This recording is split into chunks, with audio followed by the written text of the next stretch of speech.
Greetings, Lore Masters.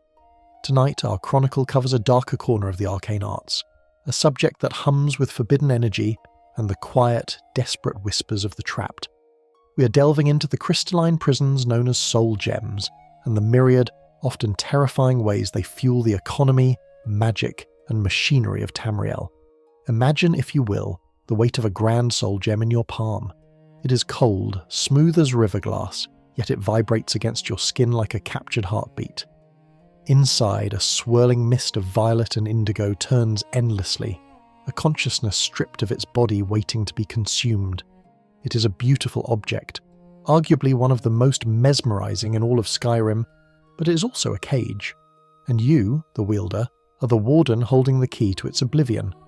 Let's be honest, you probably wouldn't survive a trip to Cold Harbour without some serious enchanted gear, and that gear comes at a steep metaphysical price, so before you get comfortable, take a moment to like the video and subscribe, but only if you genuinely enjoy what I do here. And while we settle in, why not let me know where you're listening from in the comments? Tell me the local time too. There is something comforting about knowing we're all scattered across the globe, united by the soft glow of our screens and the lore of the Elder Scrolls. Now, dim the lights, maybe turn on a fan for that soft background hum, and let's ease into tonight's journey together. We begin at the heart of the trade, the arcane enchanter. You know the site well. Whether tucked away in the dusty corner of Farengar's secret fire's study in Dragon's Reach, or sitting amidst the damp rot of a necromancer's cave, the table is unmistakable. It is a slab of stone and wood, etched with runes that seem to writhe when you look at them through peripheral vision. A goat skull usually sits at the apex, candles dripping wax onto the table's surface, smelling of burnt tallow and ozone. This is where the magic happens, or more accurately, where the transaction takes place. The most fundamental use of a soul gem, the one that every novice mage learns before they even master a simple ward, is the binding of a spirit to physical matter. It sounds clinical when you read it in a skill book, doesn't it? Binding. It sounds like you're tying a shoelace or gluing pages of a book together, but the reality of the enchanter's table is far more visceral. When you stand before that table, you're acting as a conduit between the material plane and the raw energy of a soul. To create a magic weapon or a piece of enchanted armor, you first need to understand the law of firsts. This is a concept widely discussed in the lore, specifically in the skill book Twin Secrets. The text suggests that a typical enchanter can only weave a single enchantment into an item because the structure of the magic is jealous. It takes up all the room within the object's metaphysical existence. Trying to jam a second enchantment in usually destabilizes the whole thing, unless you possess the extraordinary mental discipline of a master enchanter, or the Dragonborn, who seems to break the rules of reality just by waking up in the morning. But before you can even attempt that, you have to feed the table. You place your mundane item, an iron dagger perhaps forged in the fires of war maidens merely minutes ago, onto the stone. It sits there, cold and lifeless, inert steel. Then you select the enchantment. Now mechanically, we know this requires you to have previously destroyed a magical item to learn its secret. This is a core in-game fact that we all take for granted, but consider the implications for a moment. To learn how to make a sword burn with fire, you had to take an ancient blade, perhaps an heirloom from a Nordic tomb, and snap it over your knee at the table, dissolving its magic into your own mind. You're essentially eating the knowledge of the past to fuel your future creations. Once the item and the spell are chosen, you introduce the fuel, the soul gem. This is where the bedtime aspect of our lore gets a little heavy, so breathe deep. When you select a soul gem from your inventory, let's say a petty soul gem filled with the spirit of a mud crab or a slaughterfish, you aren't just slotting a battery into a flashlight. You're uncorking a vessel containing a living essence. The arcane enchanter acts as a siphon. As you work the magic, tracing the runes in the air or on the surface of the weapon, the gem begins to glow brighter. The swirling mist inside becomes agitated. It knows what is coming. The process of enchanting is the process of slowly, methodically shredding that soul and weaving its energy into the molecular structure of the steel or leather. The gem cracks, turns to dust, and vanishes. The soul is gone. In its place, the iron dagger now hums with a faint, unnatural heat. You have transmuted life into fire damage. There is a long-standing debate in the fan community about what actually happens to the soul during this process. Does the soul become the enchantment?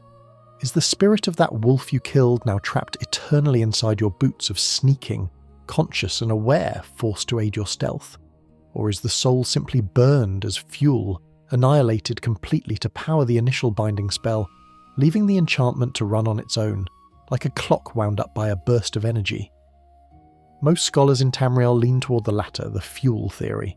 The soul provides the massive burst of magicka required to permanently alter the nature of the physical object, and in doing so, the soul is consumed and sent to the Soul Cairn, or perhaps just recycled into the Dreamsleeve depending on who you ask. We'll touch on the Soul Cairn later, but for now, the prevailing theory is that your sword is not haunted by the wolf. It was simply forged in the fires of the wolf's destruction. However, there are darker whispers. Some necromancers claim that the personality of the soul can affect the quality of the enchantment, though in gameplay terms, a grand soul is a grand soul, whether it came from a mammoth or a Draugr Deathlord. Let's look at the economy of this for a moment. We have all been there. You want to level your enchanting skill to 100 so you can put 2 enchantments on your Daedric armour. So what do? You don't craft masterpieces, you craft garbage. Thousands of iron daggers, thousands of gold rings. You buy every petty soul gem filled with the souls of skeevers and mudcrabs from every court wizard in Skyrim. You stand at that table in Dragon's Reach, mesmerising Jarl Balgruuf with the flashing lights of your industry, and you churn out daggers of banishment by the crate load. It is a funny image. The Dragonborn, saviour of the world, acting like a magical factory line. But in the lore, this would be a horrifying spectacle. A mage standing over a pile of broken gems, the air thick with the psychic residue of 1,000 minor spirits being ripped apart to make daggers that will inevitably be sold to Belethor for a fraction of their worth. Belethor, by the way, probably sells them to bandits, which explains why every highwayman in the Pale seems to have a magic sword these days. There is an obscure lore tidbit found in the notes of a mage named Sergius Turianus, the resident enchanter at the College of Winterhold. If you speak to him, he is constantly complaining about the lack of supplies. "I need soul gems," he grumps. "I have students to teach." It implies that the rate at which mages burn through these souls is unsustainable. It's an industrial consumption of spirits. The enchanter's table is a maw, a hungry mouth that is never satisfied. The binding process also varies depending on the skill of the enchanter. A novice might waste much of the soul's energy, resulting in a weapon that needs recharging after only a few swings. A master, however, is efficient. They use every ounce of the spirit's struggle to lock the magic in tight. This is represented by the charges on a weapon. A higher enchanting skill results in more charges. It's a measure of efficiency. How well did you utilise the death of that creature? Think about the sound the table makes in the game. It's a rhythmic, deep thrumming, overlaid with a high-pitched, crystalline singing. It's almost hypnotic. It's designed to draw you in, to make you forget that you're dealing with necromancy-adjacent mechanics. Yes, enchanting is considered a school of magic distinct from necromancy, but the line is blurry. Both involve the manipulation of souls. The difference is that a necromancer stuffs a soul back into a corpse to make a zombie, while an enchanter stuffs a soul into a helmet to make you shoot arrows better. It is a distinction of utility, not necessarily morality. The visual feedback of the enchanting table is also telling.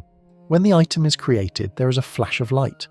Blue, usually the colour of magicka. But if you look closely at the gems before they are used, they have an inner light that matches the colour of the soul trap spell, a pale, ghostly violet. The transition from violet, soul, to blue, magicka, on the table signifies the conversion. You're refining raw, chaotic life force into structured arcane power. It is alchemy of the spirit. And what of the failures? The game doesn't let us fail, thankfully. Imagine if it did. Imagine if a grand soul gem shattered during the binding process because your skill wasn't high enough. In the lore, this can happen. An improperly bound soul can backlash, causing magical burns, insanity, or simply exploding the item you were trying to enchant.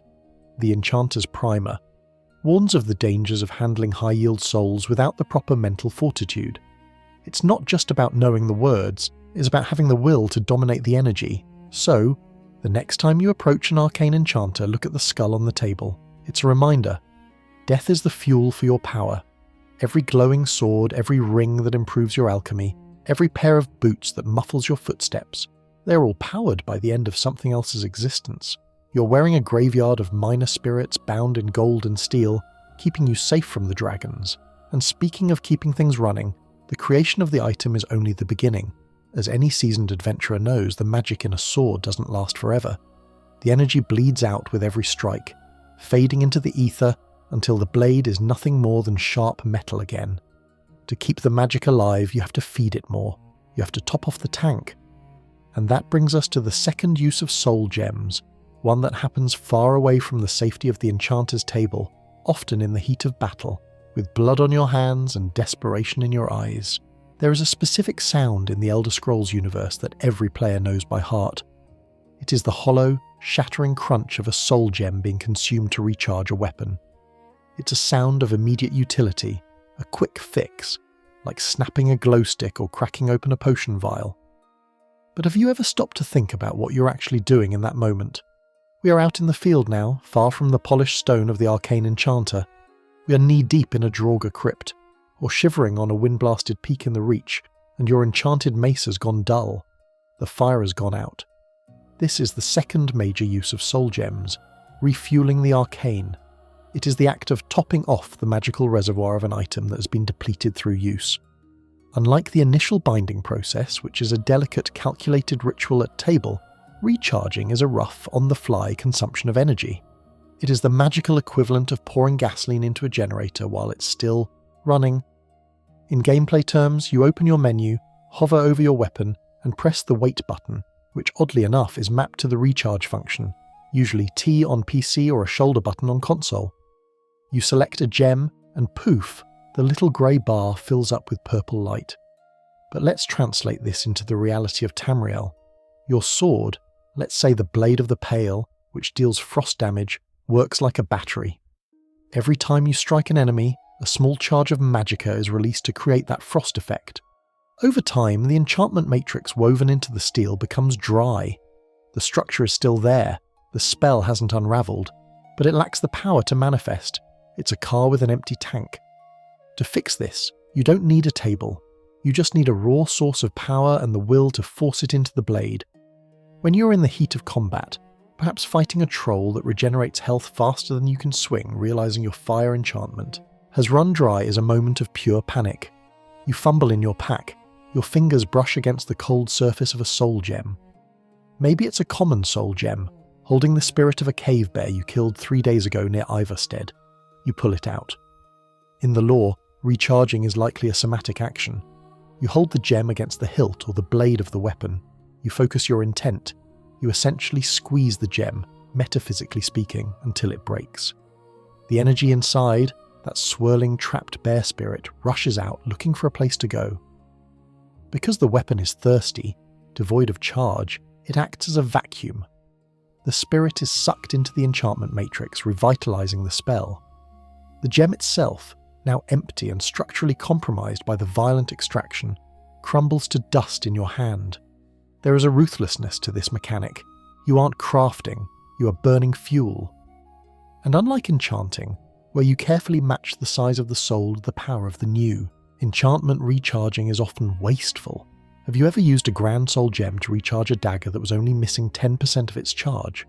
In the game, the meter just tops off, and the rest of that Grand Soul, the equivalent of a mammoth's life force, vaporizes into nothing.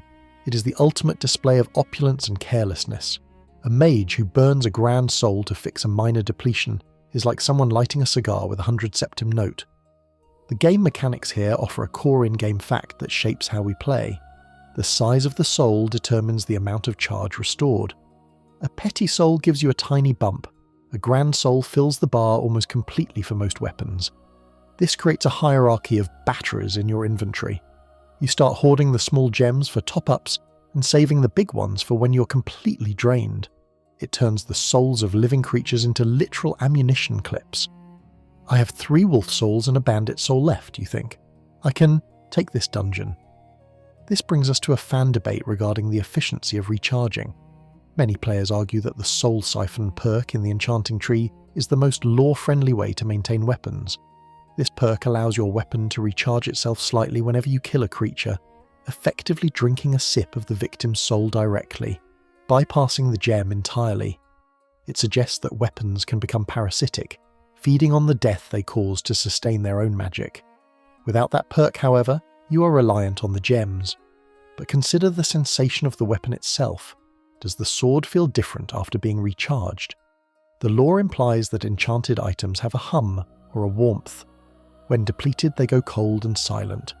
The act of recharging is like restarting a heart. There is a sudden surge of vibration, a flare of light along the runes. The weapon wakes up. There is also the matter of the Azura's star, which acts as a reusable soul gem. We will dedicate a full section to that artifact later, but in the context of recharging, it changes the dynamic completely. With a reusable gem, you aren't burning fuel tanks. You're refilling a single canteen over and over. You kill a foe, trap the soul, use the soul to recharge the sword you just used to kill them. It creates a closed loop of violence. The sword kills, the sword drinks, the sword kills again. It is a perpetual motion machine of death. Let's look at an obscure lore tidbit found in The Art of War Magic by Zurin Arctus. He discusses the logistics of battle mages. He notes that a battle mage who runs out of magicka is just a scholar in robes, but a battle mage who runs out of charge in their staff is dead. The logistical chain of supplying soul gems to the front lines of the Imperial Legion is a nightmare. Crates of filled gems must be transported, guarded, and distributed. A soldier with an enchanted sword is a liability if they don't have the gems to keep it lit. This is why most standard legionnaires use plain steel. It doesn't need to eat souls to work. There is a grim practicality to the soul trade when viewed through this lens. If you are an adventurer, your survival depends on your stock of batteries. You become a hunter not just for food or leather, but for fuel. You see a mud crab by the river and you don't see a nuisance. You see a petty soul that can give you 5 more swings of paralysis. You see a giant and you see a greater soul that can fully restore your staff of fireballs. The world becomes a resource map. Every heartbeat around you is potential energy waiting to be harvested. The visual of a high-level dragonborn is terrifying, clad in armour made from the hearts of Daedra, wielding weapons that drink light, and carrying a backpack rattling with dozens of crystal prisons. When you pause in a dungeon corridor surrounded by the bodies of the Draugr you just re-killed and crack a gem to recharge your axe, you are performing a ritual of consumption that would make a priest of Arche vomit. But you do it without thinking. Click, click, recharge. The purple bar fills, the weapon glows, and you move on. The consumption of gems for recharging also drives the economy of Skyrim. Why do court wizards sell filled gems? Because adventurers are lazy. We don't want to cast Soul Trap every 5 seconds. We want to buy the fuel pre-packaged. Farengar's secret fire isn't just selling magical trinkets, he's running a gas station. Fill her up, he seems to ask as he offers you a common soul gem for 150 gold. It's a convenience fee. You're paying for the fact that someone else did the dirty work of killing a wolf and trapping its spirit so you don't have to. This reliance on gems for maintenance is a subtle, constant drain on your resources. It forces you to engage with the magic system even if you are playing a dumb barbarian. You found a cool magic hammer? Great. Now you need to learn how to feed it. You can't escape the magic. In Skyrim, power is high maintenance. As you stand there in the dark, the dust of the shattered gem falling from your fingers, the weapon humming in your grip once more, you have to wonder, is the sword hungry? Or are you? The line between the tool and the user blurs when both are fueled by the same captured essence. And this brings us to the nature of that essence itself. We have been talking about souls as if they are all generic gasoline, but they are not. There is a fundamental, horrifying distinction in the laws of Tamrielic magic. A line drawn in the sand between the white and the black, between the beast and the man. The distinction between the spirit of a beast and the soul of a man is a line drawn not by nature, but by mages who are desperate to regulate their own gluttony. In the earliest days of magic, there was no colour coding. A soul was a soul. Energy was energy. But as the Mages Guild formed and civilization tried to separate itself from the savagery of the Ayleid sorcerer kings, rules had to be written. This brings us to the most controversial classification in Tamrielic history, the divide between white souls and black souls. To the average adventurer, the difference appears to be merely technical. You look at your inventory. You see petty, lesser, common, greater, and grand soul gems. These are the white gems. They are clear, crystalline, and receptive only to the energies of creatures deemed non-sentient by the magical establishment. Mud crabs, wolves, trolls, even the mighty dragons, though their souls are a special case we'll set aside for a moment, fall into this category. You can trap them guilt-free. They are animals. Their energies are viewed as raw elemental forces like harnessing the wind or the flow of a river. Then you have the Black Soul Gem. It is distinct visually, dark, often jagged, pulsating with a void-like interior that seems to absorb light rather than refract it. These gems are the only vessels capable of holding the soul of a sentient NPC, a Nord, an Elf, an Orc, a Khajiit, or an Argonian. In the mechanics of Skyrim, a Black Soul is functionally identical to a Grand Soul. Both provide the maximum charge for enchanting. Both are the premium fuel. But the lore implications of using a Black Soul gem are staggering, and they hinge on a piece of history involving Venus Galerion, the founder of the Mages Guild. This is our obscure lore tidbit for this leg of the journey. Centuries ago, Galerion realized that necromancers were running wild, trapping the souls of peasants and kings alike to power their dark towers. To stop this, he didn't just pass a law. He codified a magical restriction. He worked with the rituals of Arcane, the god of the cycle of life and death, to create a metaphysical barrier. Galerion's ritual ensured that standard soul gems, the white ones, would shatter if they attempted to contain the complex heavy frequency of a sentient soul. It was a safety feature. It was designed to prevent murder for power. If you killed a bandit and cast Soul Trap, your standard gems would simply reject the energy. The soul would flow to the Dreamsleeve and onto the afterlife protected by Arcane's grace. However, as with any lock, someone eventually found a pick. Necromancers, specifically the cult of the Black Worm led by Manamarco, developed the Black Soul Gem specifically to bypass Galerion's restrictions and Arcane's protection. When you use a Black Soul Gem, you are using a hacking tool. You're employing a device created explicitly to violate the laws of the divines and the ethical, codes of the Mages Guild. You aren't just trapping a soul, you're committing a blasphemy against the cycle of life. Yet, let's look at how we actually play the game. We are practical creatures, aren't we?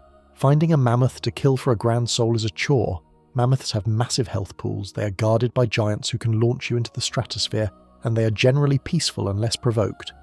Bandits, on the other hand, they are everywhere. They attack you first, they are annoying, and conveniently, they possess grand-level souls. So the Dragonborn, the supposed hero of legend, often wanders around with a pocket full of Black Soul gems. We see a bandit chief, and we don't see a person with a backstory. We see a convenient battery. We trap them, kill them, and stuff their soul into a black crystal to enchant a pair of boots with muffle so we can sneak better. It is a terrifying pragmatism. We turn our enemies into accessories. This creates a strange, cognitive dissonance in the community, leading to one of the most enduring fan debates in the Elder Scrolls lore, the sentience gradient, or the problem of giants. In Skyrim, giants are categorized as white souls.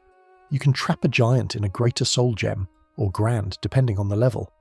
But if you observe giants, they clearly possess sentience. They herd mammoths, they make cheese, they adorn their bodies with paint, they have funeral pyres for their dead, they mourn. They seemingly have a culture, a language of grunts and gestures, and a society. Yet the game mechanics, and by extension, the Mages Guild classification, treat them as animals. Why? The debate rages on. Is it simple racism on the part of the ancient Mages Guild? Did Venus Galerion look at a giant and say, "Too ugly doesn't count"? Or is there a metaphysical difference in the texture of their soul that makes them compatible with white gems? The same applies to the Falmer, the betrayed. They were once snow, elves, a high civilization. They have devolved, yes, but they craft weapons, build chitin huts, and utilize poisons. They are clearly intelligent, yet they fit in white gems. They are treated as monsters, not people. This implies that the definition of black soul acts as a form of gatekeeping for personhood. If you fit in a white gem, you aren't a person. You are a resource. It is a chilling realization that the magical physics of the world reinforce the prejudices of its inhabitants. By trapping a giant in a standard gem, you're metaphysically agreeing with the assertion that they are nothing more than beasts. Now consider the actual experience of the trap. The spell Soul Trap is a conjuration spell. It casts a purple aura around the target. When a sentient being dies under this spell and you have a black soul gem ready, the sound is distinct. It's a sharp, thunderous crack, followed by a sucking wind. There is a grim irony in the Black Star questline, which serves as the ultimate tutorial in this dark trade. We are given a choice: cleanse Azura's star to hold only white souls, or corrupt it to hold black souls. Almost every player chooses the Black Star. Why? Because it's easier. It's optimal. We justify it by saying, I'll only trap bad guys. We become the judge, jury, and executioner, and then we become the battery manufacturer. We have all done it. We have all had that one NPC who annoyed us, maybe Nazim in Whiterun, with his condescending remarks about the Cloud District, or Grellad the Kind in the orphanage, and we have thought, you are going into a gem. There is a dark humour to it, sure. Putting Nazim's soul into a pair of smelly boots and throwing them into the sea of ghosts is a popular community pastime. But strip away the gaming humour, and you're looking at eternal imprisonment and spiritual violation as a response to rudeness. When a black soul is trapped, it doesn't just go to sleep. The lore suggests that for the duration the soul is in the gem, it is aware. It is conscious in a void of violet swirling mist. It knows it has been captured. It might see the distorted face of its killer peering into the crystal. When you enchant an item with a black soul, you are shredding that consciousness to power the magic. This distinction, white versus black, is the foundation of the necromancer's economy. A necromancer doesn't want a wolf soul. A wolf soul is wild, instinctual, simple. It makes for simple magic. A black soul is complex. It contains memories, skills, emotions, love, hate, and fear. That complexity burns hotter. That's why it provides the grand charge. You are burning a lifetime of experience in a single second to fuel your spell. The Black Soul Gem itself acts as a signal. If the vigilance of Stendarr catch you carrying one, they know what you are. You can explain away a bag of petty gems. I'm just an enchanter, officer, but a Black Soul Gem, that is contraband, that is evidence of intent to violate the arcane cycle. It marks you as someone who sees people as fuel, and yet the Dragonborn is never arrested for this. We walk into the College of Winterhold, drop 5 Black Soul Gems on the counter, and the professors just nod. Good work. It speaks to the utter desensitization of Skyrim's magical elite. They know the rules, but they also know the power.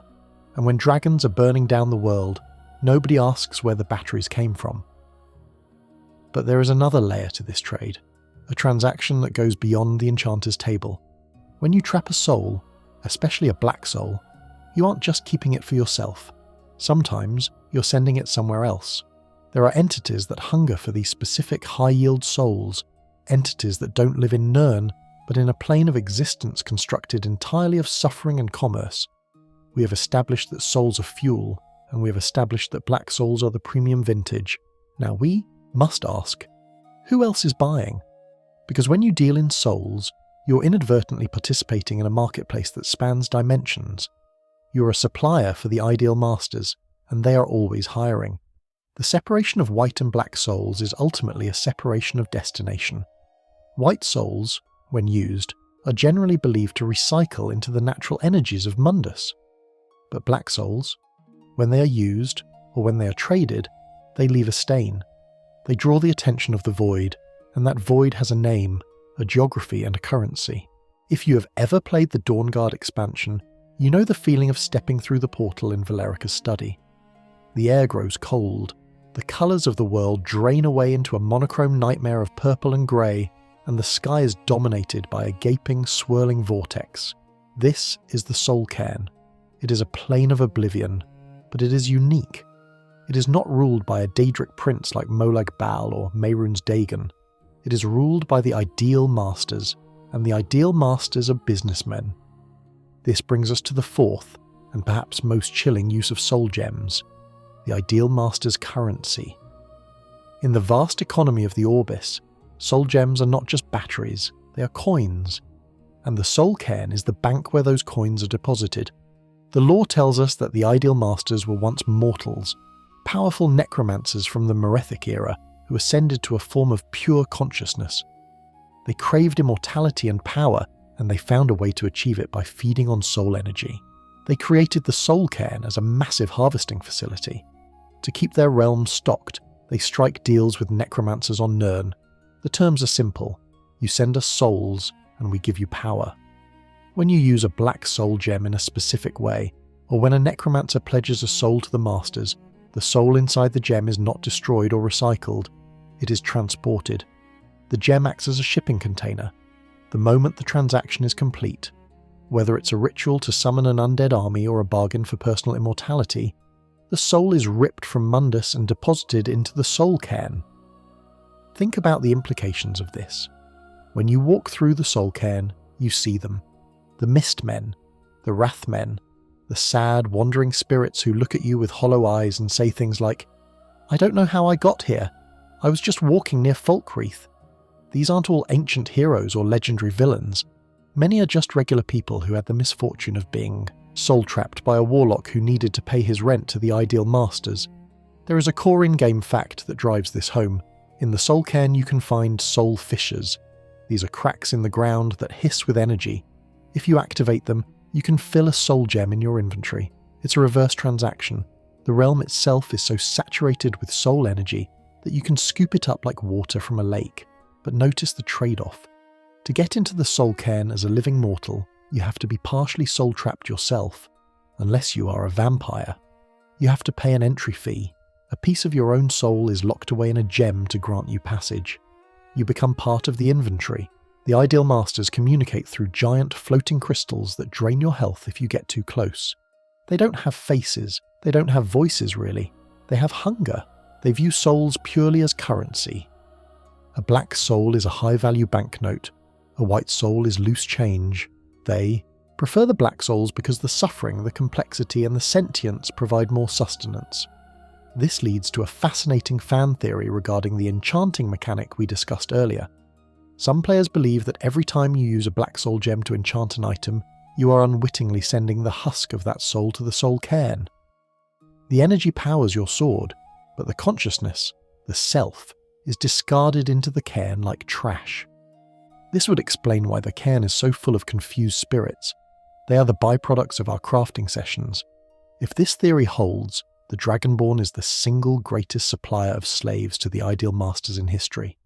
Every time you make a ring of archery with a bandit's soul, you're dooming that bandit to an eternity of wandering a grey wasteland, hunted by skeletons. There is a specific interaction in the Soul Cairn with a character named Geode, St. Geode, the eradicator of the cliff racers. He is there, writing his memoirs. He doesn't even realise he is dead at first. He was soul-trapped during the Oblivion Crisis by a Dramora. He didn't go to the Ashlands. He didn't go to Azura. He came here. His soul was currency in a transaction between a Daedra and the Masters. Even heroes can end up as pocket change. The Soul Trade with the Ideal Masters also explains the behaviour of necromancers in Skyrim. You clear out a fort, and you find notes about trading with the Masters. You find altars with black soul gems resting on them. These necromancers aren't just hoarding power, they are paying debts. They are like frantic stockbrokers trying to meet a quota. If they don't deliver enough souls, the Ideal Masters will come for theirs. It is a pyramid scheme of damnation. There is a merchant in the Soul Cairn named Morven Stroud. He is a Breton spirit sitting by a cart, casually offering to trade you items for 25 soul husks. Soul husks are the physical residue of souls that have been completely drained. They look like dry, flaky fungus. This is the bottom of the barrel. The masters eat the energy, and the husks are the wrappers left behind. And here is Morven, trading enchanted weapons for the wrappers. It highlights the utter devaluation of life in this realm. Everything is a commodity. The visual design of the Soul Cairn reinforces this industrial feel. The lightning rods, the massive walls, the perfectly geometric towers. It doesn't look like a natural hell. It looks like a factory. The Ideal Masters have industrialized the afterlife, and soul gems are the standard shipping crates. Consider the Reaper boss in the Soul Cairn. To summon him, you have to collect Reaper gem fragments. These look suspiciously like shattered pieces of a massive black soul gem. It implies that powerful entities within the cairn can be bound or summoned using the same mechanics we use. The gems are the technology of the realm. For the player, the interaction with the Ideal Masters is usually brief. We go in, we get the Elder Scroll, maybe we get our soul back and we leave. But for the souls we leave behind, the transaction is permanent. The bedtime horror here is the idea of bureaucratic evil. The Ideal Masters aren't twirling moustaches. They are just processing numbers, and you, with your soul trap spell, are their freelance contractor. Even the mighty dragon Dwemer is a victim of this trade. He made a deal with the Ideal Masters for necromantic power. He wanted to raise an army of undead dragons. The Masters agreed, but the fine print was brutal. They bound him to the Soul Cairn. He can never leave for long or his body will crumble. He became the guard dog of the bank vault. He traded his freedom for a power he can only use within his prison. It's the ultimate cautionary tale of the soul trade. Read the contract. So, the next time you hold a black soul gem, look into its depths. That swirling darkness isn't just magic, it's a ticket to the cairn, and somewhere, in a dimension of purple lightning and dry thunder, an ideal master is waiting for you to cash it in. But the ideal masters aren't the only ones who figured out that souls could be used as batteries for a larger machine. Long before the Mages Guild, long before the Empire, a race of elves living deep underground had already mastered the art of tonal architecture and soul engineering. They didn't trade with demons, they built gods of brass and steam, and they needed a lot of power to keep the gears turning. Leaving the purple skies of the Soul Cairn behind, we descend. Down through the crust of Nirn, past the Nordic crypts, past the natural caves, into the bronze and stone halls of the deep folk, the Dwemer. If the Ideal Masters are the bankers of the soul trade, the Dwemer were its industrial engineers. They didn't view the soul as a currency for bargaining. They viewed it as a power source, a spark to ignite the boilers of their civilization. This brings us to the fifth use of soul gems, powering Dwemer Automatons. Every adventurer in Skyrim has experienced this. You're creeping through the ruins of Mzulft or Alftand. The air smells of dry dust and oil. You hear the clanking of metal footsteps, the hiss of released steam. A Dwemer sphere rolls out of a pipe, unfolding into a mechanical warrior. You fight it, metal screeching against steel, and when it finally collapses into a heap of scrap, you loot the wreckage. What do you find? Twisted metal, Dwemer oil, and almost, invariably, a soul gem. Usually it is filled. This core in-game fact is so common we rarely question it. Why does a robot need a soul gem? The answer lies in the fundamental difference between Dwemer technology and modern Tamrielic magic. The Dwemer despised the gods and mocked the traditional views of the arcane. They didn't want to pray for power, they wanted to build it. But even the most advanced steam engine needs an ignition source. It needs a battery to regulate the flow of thermal energy and tonal frequencies. The soul gems found inside automatons act as these batteries. But unlike the enchantment on your sword, which bleeds energy with every strike until it is empty, the gems in Dwemer machines seem to function differently. They have been running for thousands of years. The Centurion standing guard in Blackreach has been active since the First Era. Its soul gem hasn't run dry. This suggests that the Dwemer discovered a method of cycling the soul energy, or perhaps using the soul not as fuel to be burned, but as a perpetual reactor core. The soul inside isn't being consumed, it is being used to maintain a magical tension that keeps the gears turning. This leads to a deeply unsettling question. Whose souls are they? When you loot a Dwemer spider, you typically find a petty or lesser soul gem. This implies a low-level energy source, perhaps the soul of a skeever or a subterranean bug, but when you take down a Centurion master, you might find a grand soul gem. A grand soul implies a mammoth or a person. There is a prevalent fan theory, dark and compelling, that the Dwemer automatons are powered by the souls of the Falmer. We know the history. The Dwemer blinded and enslaved the snow elves, turning them into the Falmer. Would it be past the Dwemer, a race known for their ruthlessness and lack of empathy, to harvest the souls of their slaves to power their guardians? It adds a layer of tragic horror to every Centurion you face. You aren't just fighting a machine. You might be fighting a steel coffin containing the trapped, tormented spirit of an ancient elf, forced to defend the ruins of its masters for eternity. However, some law scholars argue against this, pointing out that Dwemer animunculi predate the mass enslavement of the Falmer. They point to the Ethereum Wars and the sheer scale of Dwemer expansion. It is more likely, they argue, that the Dwemer developed a way to synthesize or tap into the background radiation of Nirn using the gems as conduits. The soul inside might not be a specific individual, but a captured fragment of the earth bones, the laws of physics themselves given magical form. There is an obscure lore tidbit found in the book Ruins of Kemel Z. The author, an imperial archaeologist, describes watching a Dwemer spider repair itself. He notes that the machines seem to exhibit a form of rudimentary intelligence, a preservation instinct. It didn't just follow a program, it reacted with fear. If the gems act as the brain of the machine, then the Dwemer didn't just build robots. They built artificial life forms by grafting biological souls onto metal chassis. They were performing necromancy with a wrench. Consider the Centurion Dynamo Core. It is a massive spinning red gyroscope you can loot from the largest machines. It is worth a fortune and glows with a heavy rhythmic pulse. While not a soul gem in the traditional sense, it functions as a master housing for the energy. Players often use these cores to power the Atronach Forge, which we will visit later, proving that the energy is compatible with Daedric magic. This cross-compatibility suggests that the Dwemer cracked the code of universal energy. We leave the metallic echoes of the Dwemer ruins and travel northeast, across the Sea of Ghosts, to the ash-choked island of Solstheim. If Skyrim is a land of cold indifference, Solstheim is a land of hostile mutation. The Red Mountain smokes in the distance, covering everything in a layer of grey silt, and the magic here feels older, stranger, and far more experimental. It is here, buried in the ice and ash of the northern coast, that we find a dark mirror to the enchanting craft, a method of imbuing life that bypasses the traditional soul gem entirely, yet operates on the same terrifying principles of binding essence to matter. We are entering White Ridge Barrow, home to the spider imbuing chamber. This section covers a unique divergence in our study of soul manipulation.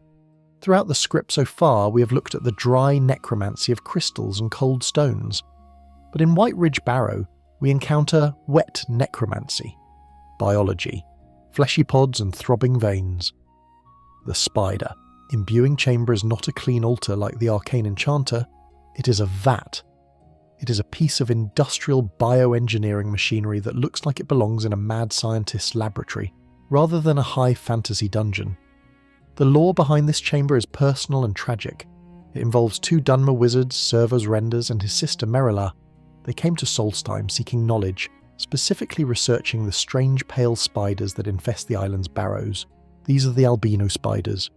Unlike the frostbite spiders of the mainland, which are simply oversized arachnids, the albino spiders of Solstheim seem to possess a mutable genetic code. They are clay, waiting to be moulded. Servos and Merila discovered that these spiders produced pods, undeveloped sacs of potential life. In the game, you harvest these as albino spider pods. They're heavy, squishy, and gross. Most adventurers look at them and think, alchemy ingredient! But Servos saw a chassis. He saw an empty vessel, much like an empty soul gem, waiting to be filled with purpose. The imbuing chamber itself is a large brass and stone apparatus located deep within the barrow. It features a central bin and a large switch. The mechanic is deceptively simple, yet it represents a radical departure from standard enchanting. To create a magical companion, you don't use a soul gem to power a dead sword. You use a precious gem to power a living or semi-living organism. You place an albino spider pod in the bin. Then you add a gemstone, a ruby, a sapphire, an amethyst, or an emerald. These gems act as the elemental focus, replacing the role of the spell itself in traditional enchanting. The ruby provides fire, the sapphire, frost, the amethyst, lightning. When you pull the switch, the machine hums with a sickening wet electrical sound. It fuses the crystalline structure of the gem with the biological slurry of the pod. The result is a spider scroll, but it isn't paper. It is a living creature that you throw.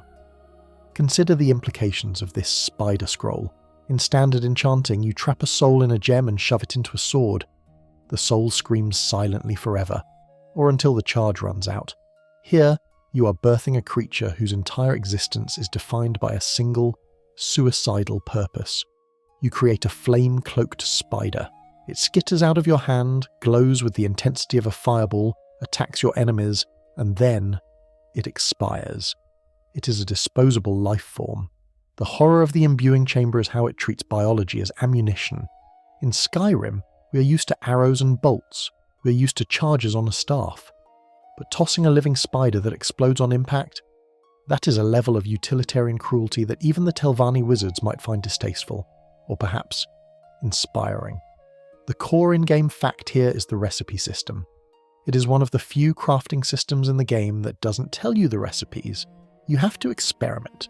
You throw in a damaged albino spider pod, the low-quality version, and a ruby, and you get a dead spider. Failure. The machine creates a corpse. This reinforces the idea that you are playing God.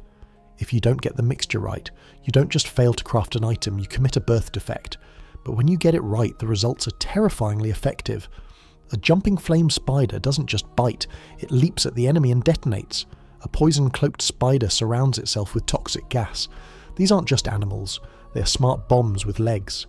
The gem you sacrificed, that flawless ruby worth hundreds of gold, has been transmuted into the spider's heart.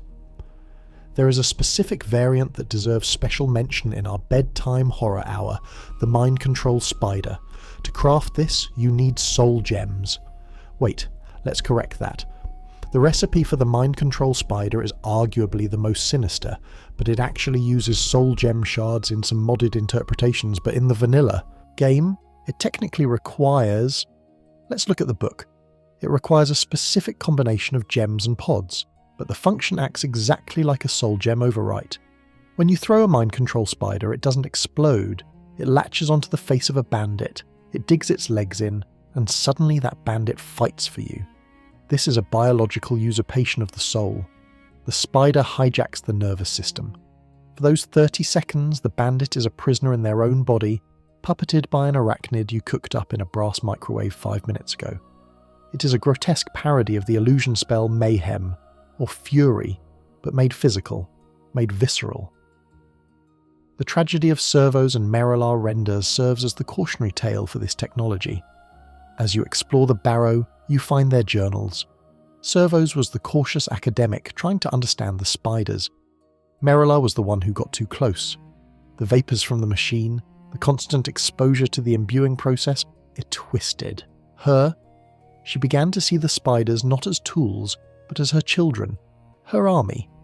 In the end, Merelar went mad. She killed her brother. When you find her, she is guarding the chamber, surrounded by her creations. She throws them at you. Fire, frost, poison. She has become the Spider Queen, a master of this niche, biological soul trade. She didn't need black soul gems to gain power. She grew her power in pods. This section serves as a counterpoint to the Dwemer. The Dwemer used cold logic and metal to house energy. The ancient Nords used massive stone crystals. But here on Solstheim, in the shadow of the Red Mountain, magic is organic. It is messy. The spider imbuing chamber suggests that enchanting is not just a function of the arcane, it is a function of nature, warped by will. The gem in this equation plays a fascinating role. In traditional lore, we know that rubies, sapphires and garnets have magical resonances. Rubies like fire, sapphires like frost, this is standard, fantasy logic. But in the imbuing chamber, the gem is consumed completely. It is not a battery that can be recharged. It is a catalyst. Once you make the spider, the ruby is gone. You cannot get it back. You have converted mineral wealth into biological violence. For the player, this is often a forgotten mechanic. We do the dungeon, we loot the Dukan dragon priest mask nearby, and we leave. But for a dedicated alchemist or a trapper build, this chamber is a goldmine. You can carry dozens of these pods. You become a summoner who doesn't need magicka. You just need a backpack full of spiders. Imagine the sight of that dragonborn. No glowing sword, no crackling spells, just reaching into a pouch, pulling out a squirming pale lump and tossing it into a room. The lump uncurls, glows red, and screeches. It is a tactic of shock and awe. It is the weaponization of phobia. There is also an economic aspect here. Gems in Skyrim are usually sold for gold or used to make jewellery. Using a flawless diamond to make a spider seems like madness. A flawless diamond is worth a fortune. To use it as a one-time grenade, that is the ultimate flex. It shows that you value the immediate destruction of your enemy more than you value the wealth of nations. The pack spider is another variant, one that acts as a mule. It follows you around, carrying your burden. It is a biological backpack. Again, we see the theme of slavery, of creating life solely to serve a function. It is a recurring motif in the Elder Scrolls. If you have the magic, you have the right to dominate. Whether it is a Dremora bound to a staff, a soul bound to a sword, or a spider bound to a backpack, the mage is the master, and the entity is the tool. As you stand in the White Ridge Barrow listening to the hissing steam of the imbuing chamber, you realise that this is just another form of the Soul Trade. You aren't trapping spirits in crystals, but you are trapping elemental potential in flesh. You are forcing the world to take the shape you want regardless of the pain it causes to the vessel. Merila Rendus died defending this machine. Her body lies there, perhaps looted by you already. And what do you find on her? High-quality gems, the ingredients for the next batch. The cycle continues. You step up to the bin, toss in a pod, toss in an emerald. Clank, hiss, squelch. A jumping poison spider skitters out, green gas leaking from its mandibles. It looks at you, waiting for a target. It doesn't have a soul in the traditional sense, but it has a hunger.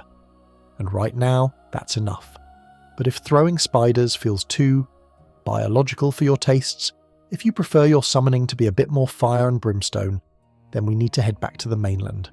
We need to go deep beneath the College of Winterhold, to a place where the barrier between Nirn and Oblivion is thin, and where gems are used not to create life, but to invite the darkness in. From the damp fungal air of Solstheim's barrows, we travel now to the frozen north of Skyrim proper. We're going to a place that arguably shouldn't exist, a place that the faculty of the College of Winterhold politely ignores, pretending it's just a storage cellar. We are descending into the Midden. Beneath the college, past the Draugr that somehow infested the basement, a concerning safety violation in itself, lies a dark, circular chamber dominated by a peculiar dais. This is the Atronach Forge. It is a relic of unknown origin, a platform of dark stone marked with the Sigil of Oblivion. There is an offering box, a handle, and a terrifying sense of latency. It feels like a doorbell to hell that's been left on the latch. This brings us to the seventh use of soul gems, the Atronach Forge. In the previous sections, we've discussed soul gems as batteries and as currency.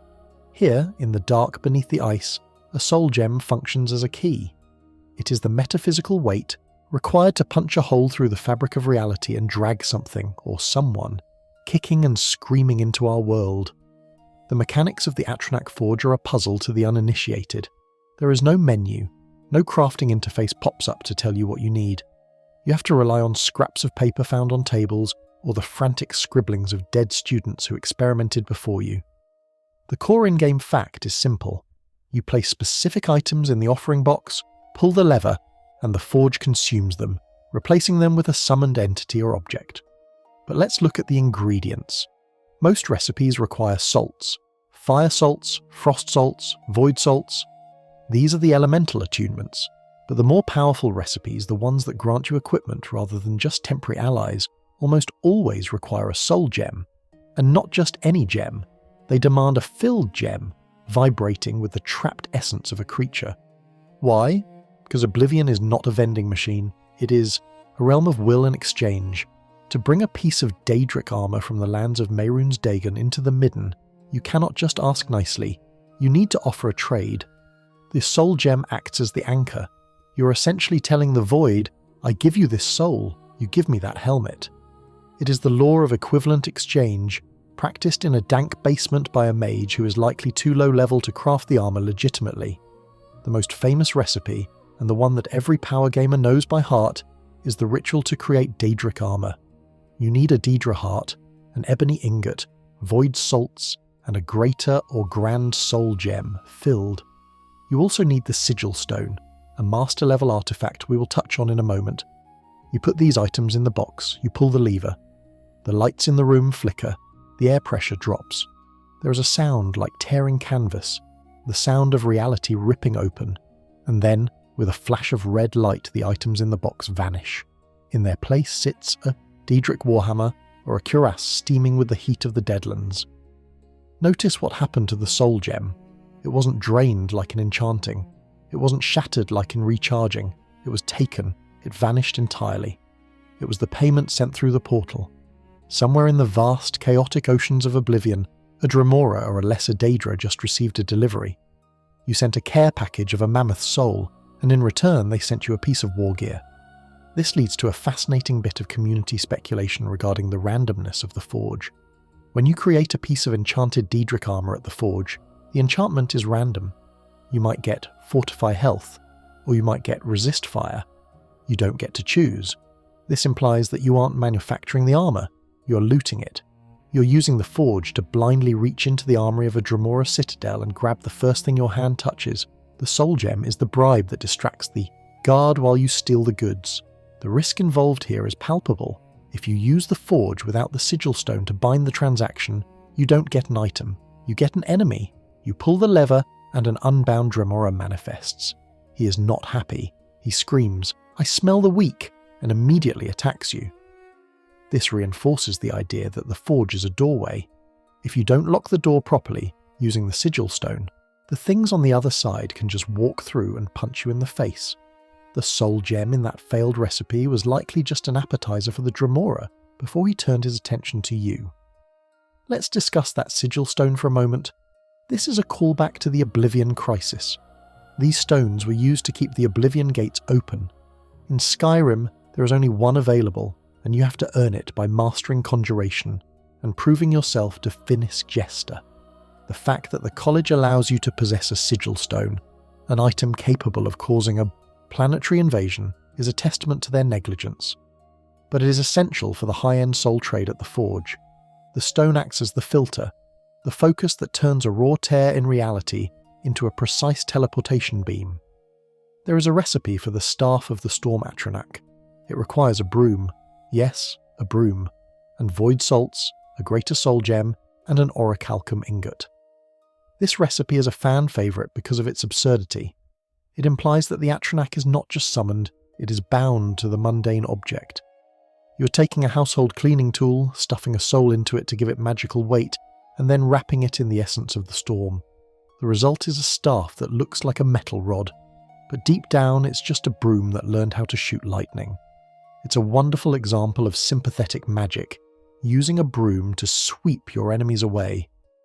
But the darkness of the forge cannot be overstated. There is a book found near the forge called Atronach Forge, Manual. It is written in a dry academic tone, but the margins are likely filled with the sweat of terrified students. It lists the ingredients calmly. Fire salts, plil, ruby, plus. It treats the summoning of demons as a cooking recipe.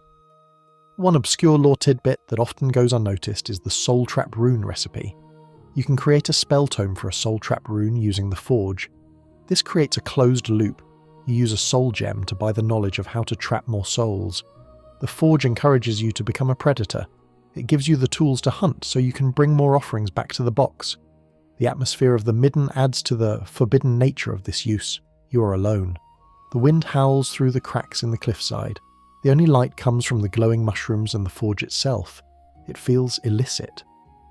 When you use an arcane enchanter upstairs, you are a scholar. When you use the Atronach forge downstairs, you are a cultist. You're bypassing the laws of physics. And smithing. Why spend weeks leveling your smithing skill to 90 to make Daedric armor when you can just bribe the void with a soul gem and get it instantly? This is the seductive shortcut of the soul trade. It offers power without discipline. It offers a reward for sacrifice, but the sacrifice is never your own. It is always the soul in the gem. There is also a tragic recipe involving the Centurion dynamo core we mentioned in the Dwemer section. You can throw a dynamo core into the forge to create Daedric gear as well. This confirms that the energy inside a Dwemer machine is compatible with Oblivion. The Dwemer Animus and the Daedric Chaotic Creatia are interchangeable currencies. It suggests a grand unifying theory of magical energy in Tamriel. Everything runs on the same juice, whether it's a steam robot or a demon from hell. The Atronach forge also allows for the conversion of salts. You can turn fire salts into frost salts and vice versa. It is an alchemical exchange. But the cost is always entropy. You are mixing energies that shouldn't mix. The soul gem recipes are the most stable because the soul acts as a binder. It is the glue. Without the life force of a victim to hold the spell together, the transaction would likely explode. In the community, there is a debate about the ethics of using the forge versus smithing. Smithing is honest work. You mine the ore, you smelt the ingot, you hammer the metal, you put your own sweat into the gear. The Atronach forge is dishonest. It is theft. You are stealing power from another dimension using a stolen soul as payment. A paladin character might refuse to use the forge, viewing it as a corruption. A warlock character would live there. As you stand by the lever, Watching the red light fade and seeing a pair of Daedric boots sitting in the offering box, you have to wonder who wore them last. Did you just summon them off the feet of a Dwemer Valkinaz? Is he currently walking barefoot across the lava fields of the Deadlands, cursing your name? And what happened to the soul of the wolf you put in the box? Perhaps that wolf soul is now wandering the Deadlands, a confused spirit in a realm of monsters. Or perhaps it was devoured instantly by the mechanism of the forge itself. The game doesn't tell us, it just gives us the loot. And that is the ultimate horror of the Soul Trade, the erasure of the victim. The wolf becomes a gem, the gem becomes a pair of boots, and the boots become part of your build. The history of the life is washed away, leaving only the stat bonus. Now, we have talked about using gems to trap souls, to fuel weapons, to trade with ideal masters, and to bribe the void. But there is one soul gem that breaks all the rules. One gem that doesn't shatter when used. One gem that promises infinite power, but demands a terrible choice. We must leave the dark basement of the college and climb the highest peak in Winterhold to the shrine of Azura. High above the frozen desolation of Winterhold, standing like a sentinel against the biting wind, is the shrine of Azura. You can see it for miles, a colossal statue of the Daedric Prince of Dusk and Dawn, holding a star in her hand. It is beautiful, serene, and intimidating. Pilgrims climb the thousands of steps just to kneel at its base, but we aren't here for prayer. We are here for the object she holds. We are here for the holy grail of the Soul Trade, Azura's star. This brings us to the eighth and perhaps most defining aspect of our journey, the morality of the infinite soul gem. In the previous sections, we established a hard rule of economics. You use a gem, the gem breaks, you lose the asset. It is a consumable resource. This scarcity keeps the economy in check. It forces you to hunt, to buy, to scavenge. But Azura's star breaks that rule. It is a Daedric artifact, a piece of divine geometry that defies the laws of material stress. When you drain the soul from the star, to recharge your weapon, the soul vanishes, but the star remains. Empty, waiting, hungry for more. For a mage, this is the ultimate convenience. It is a rechargeable battery in a world of disposable alkalines. But the story of the star in Skyrim is not just about utility, it is about corruption. It is about a man named Malyn Varen who looked at this perfect, divine object and thought, I can do better. Malyn Varen was a mage at the College of Winterhold, a brilliant but disturbed mind who became obsessed with the star. He wasn't satisfied with using it to trap mammoths. He wanted to understand the nature of the soul itself. His research led him to a terrifying hypothesis. If the star can hold a soul indefinitely without degrading, could it hold a living consciousness? Could it be used not as a battery, but as a sanctuary, a vessel for immortality? This is our obscure lore tidbit for the section. Malyn Varen didn't just study the star, he modified it. He performed rituals to sever the star's connection to Azura, trying to turn it into a black soul gem capable of holding his own spirit. He succeeded, partially. He managed to trap himself inside the artifact. When you find his skeleton in Ili Nalta's Deep, he's long dead physically, but his spirit is still fighting inside the crystal. He turned a divine tool into his own private pocket dimension. This leads to the most surreal dungeon experience in the game. To cleanse the star, you have to enter it. You're soul-trapped temporarily by Azura herself. The screen fades, and you wake up inside the gem. The interior is a crystalline void, a landscape of floating platforms and jagged shards, suspended in a sea of white light. It is breathtaking and claustrophobic. You're standing inside the battery. Here, you fight Malyn Varen and his Dwemer minions. Think about the metaphysics of this battle. You are a soul, projected into the gem, fighting another soul, Malyn, inside a container designed to hold souls. It is Inception with magic. Malyn is desperate. He screams at you, claiming the star is his realm. He has gone mad with the solitude and the sheer pressure of the magical infinite. He is the ghost in the machine. Once you defeat him, you are pulled back to reality holding the broken star. And this is where the game presents you with the most significant choice in the Soul Trade. Do you return the star to Azura, restoring it to its original purpose, or do you take it to Nelacar, the dissenting mage in the Frozen Hearth Inn, and finish Malyn's work to corrupt it permanently? If you give it to Azura, you get Azura's star. It functions as an infinite white soul gem. It can trap wolves, bears, giants, and trolls. It is clean. It respects the distinction we discussed earlier between man and beast. It is the ethical choice. You can recharge your weapons forever, but you have to hunt monsters to do it. You remain a ranger, a protector of the roads. If you give it to Nelacar, you get the Black Star. This version has been permanently darkened. It can trap black souls, men, elves, beast folk. And due to a famous bug, or perhaps a feature of the lore in Skyrim, the Black Star can actually hold any soul, white or black. It becomes a universal catcher. It is objectively the superior item, it is the most powerful tool in the game, and that is the trap. The fan debate regarding this choice is one of the oldest in the community. Mechanically, the Black Star is the only logical option. Why limit yourself? Bandits are everywhere. They're easy to kill. They provide grand souls. If you choose Azura's star, you are actively handicapping yourself for the sake of roleplay morality. You are choosing to be less powerful because you don't want to use the evil version. But lore-wise, choosing the Black Star is a heinous act. You are carrying a device that was created through the blasphemous experiments of a madman. You are defying a Daedric prince, which is usually a bad idea, though Azura is surprisingly chill about it in Skyrim compared to Morrowind. Most importantly, you are turning yourself into a reaper of men. With the Black Star, every human enemy becomes a recharge. You kill a necromancer, trap his soul, use it to recharge your sword, and the star is empty again, ready for the next victim. It trivializes the human soul. It turns the spirits of your rivals into AA batteries that you pop in and out without a second thought. There is a chilling efficiency to the Black Star user. You stop buying soul gems. You stop looking for geodes. You just need the star and a weapon with the soul trap enchantment. You become a self-sustaining ecosystem of violence. The soul siphon perk we mentioned earlier is passive. The Black Star is active. It requires you to be the agent of the harvest. Let's call back to the Soul Cairn for a moment. If the theory holds that black soul gems send the soul residue to the ideal masters, then the wielder of the Black Star is the ideal master's favourite employee. You aren't just sending them a soul once in a while, you're opening a direct pipeline. You're using the same reusable shipping container to send soul after soul into the void. Does the star cleanse the soul, or does it merely strip the energy and discard the husk? Given its corrupted nature, it is likely the latter. Azura's dialogue, if you cleanse the star, is telling. She speaks of the star fading from the memory of mortals, only to return when needed. She views the artifact as a test. By corrupting it, you fail the test of character, but pass the test of power. You choose dominance over reverence.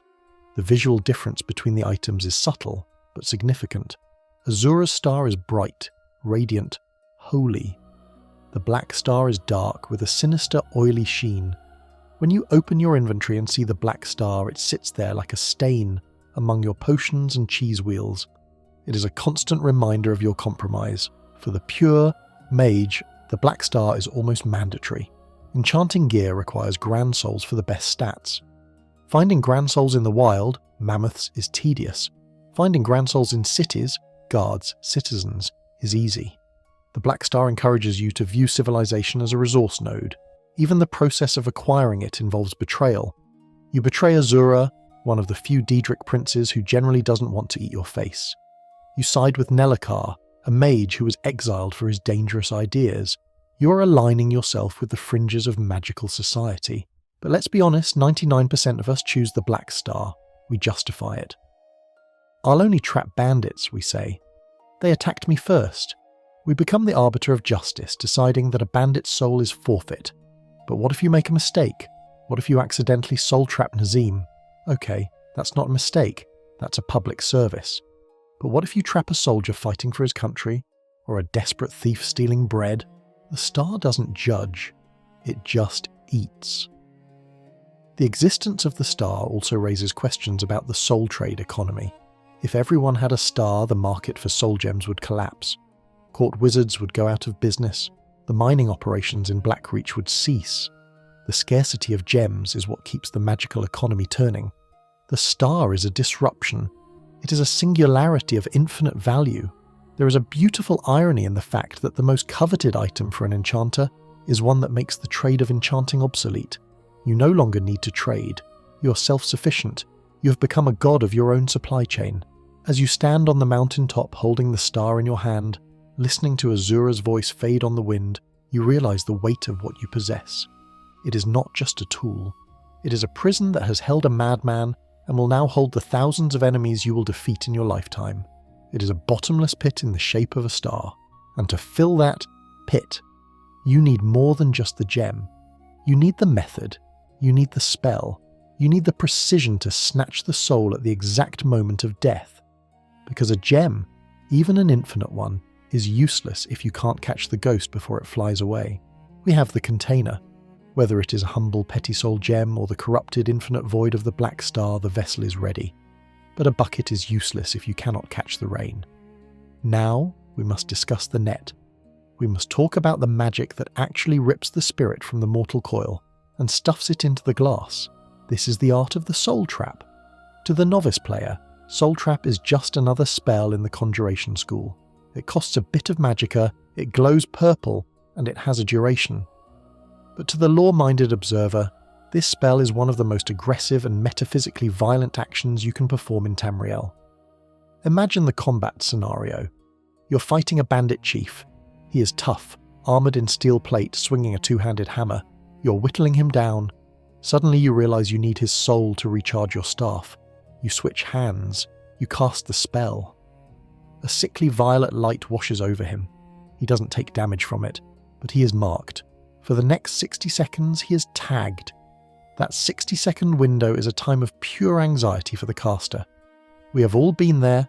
You cast the spell too early and the fight drags on. The purple glow fades just as you deliver the killing blow, and you get nothing. The soul escapes. It flees to the Dreamsleeve, slipping through your fingers like smoke. Or you cast it too late, fumbling with your menus while the bandit crushes your skull. The Soul Trap spell forces you to choreograph the death. You have to be the director of the scene, ensuring the curtain falls exactly when the trap is open. The visual and audio design of the spell in Skyrim is masterful. The sound is a low, oscillating thrum, wub, wub, wub, that sits in the bass register. It sounds like a heartbeat under stress. The visual is a clinging aura of interference. It looks as if the target's reality is being distorted. In the lore, this spell is described as a tether. You're attaching a magical hook to the victim's animus. The hook doesn't hurt them physically, but it creates a drag. When the body dies and the soul tries to eject, the tether snaps tight, yanking the spirit toward the nearest compatible gem in your inventory. This brings us to the core in-game fact of this section, the fiery soul trap enchantment. Most players eventually stumble upon Ironbind Barrow. Deep inside, on the throne of the warlord Gathric, sits a generic-looking steel battle axe. But this axe carries one of the most valuable secrets in the game. It possesses the fiery soul trap effect. Unlike standard enchantments where you have to choose between elemental damage, fire, or utility, soul trap, this weapon does both. It burns the target and traps their soul. Mechanically, this is a godsend. It allows you to create weapons that are high DPS killing machines that also refill their own batteries, but lore-wise, think about the efficiency of this magic. It is a spell designed to kill and harvest simultaneously. It is the industrial revolution of the Soul Trade. A mage using a standard soul trap spell is a fisherman with a rod. A warrior using a sword with fiery soul trap is a trawler with a massive net. It automates the harvest. You don't have to think about the 60-second window anymore. You just swing. If they die, you get the soul. If they don't, they burn. It is a brutal, streamlined approach to necromancy. But there are subtler ways to trap a soul, methods that appeal to the stealth archer or the tactical mage. We must discuss the Soul Trap rune. This is our obscure lore tidbit for the section. The Soul Trap rune is not found in the base game's spell tomes. It was introduced with the Dragonborn expansion, hidden away in the inventory of Talvas Fathrion at Tel Mithrin on Solstheim. Most players miss it because they are too busy looking for the new destruction spells. But the Soul Trap rune changes the dynamic of the hunt entirely. A rune is a trap. You cast it on the ground. Glowing, inscribed circle of magic. It sits there, waiting. When an enemy steps on it, it detonates. But unlike a fire rune that explodes, the Soul Trap rune implodes. It casts the Soul Trap effect on everything in the blast radius. This allows for ambush necromancy.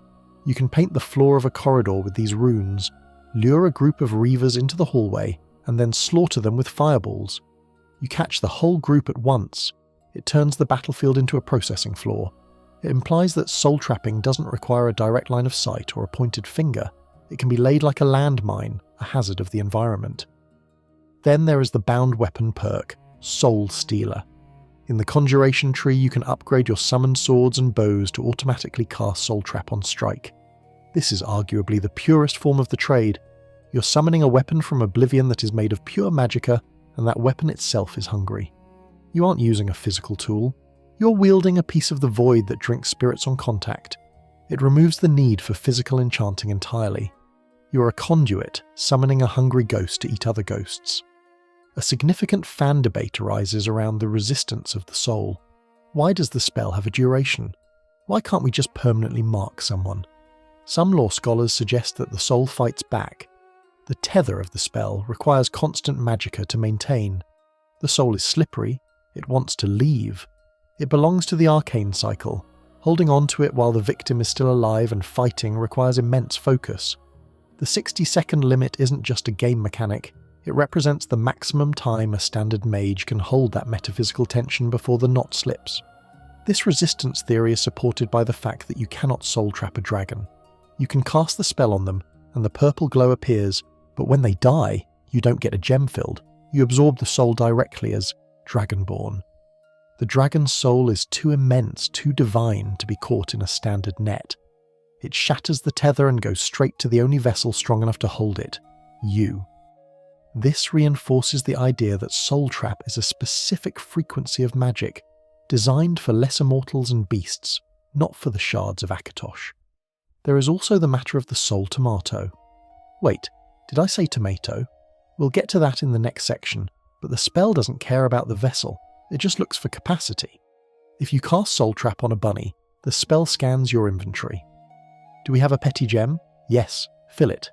It is an automated sorting system. If you only have a grand soul gem and you trap a bunny, the game, and the spell, will fill that grand gem with the petty soul. This is the ultimate feels bad moment for a player. You wasted a vessel meant for a mammoth on a rabbit.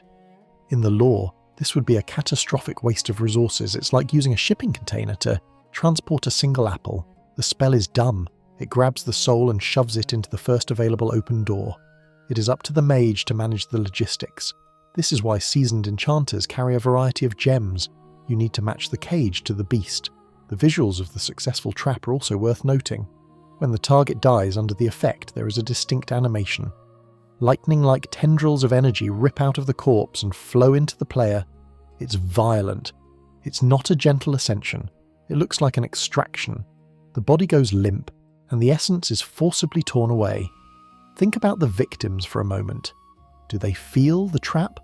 The spell description says, if target dies within 60 seconds, fills a soul gem. It doesn't mention pain, but being marked must feel like something. A coldness, a sense of impending doom, a feeling of being watched from the inside. If you are a bandit and you see that purple glow on your arm, you know that your death won't be the end. You know that you aren't going to Sovngarde. You're going into the pocket of the lunatic shouting at you. That psychological terror is a weapon in itself. The spell also has no saving throw in Skyrim. If you cast it, it sticks, unless they have spell absorption. In previous games, like Morrowind, you could fail to cast it, or the enemy could resist magic.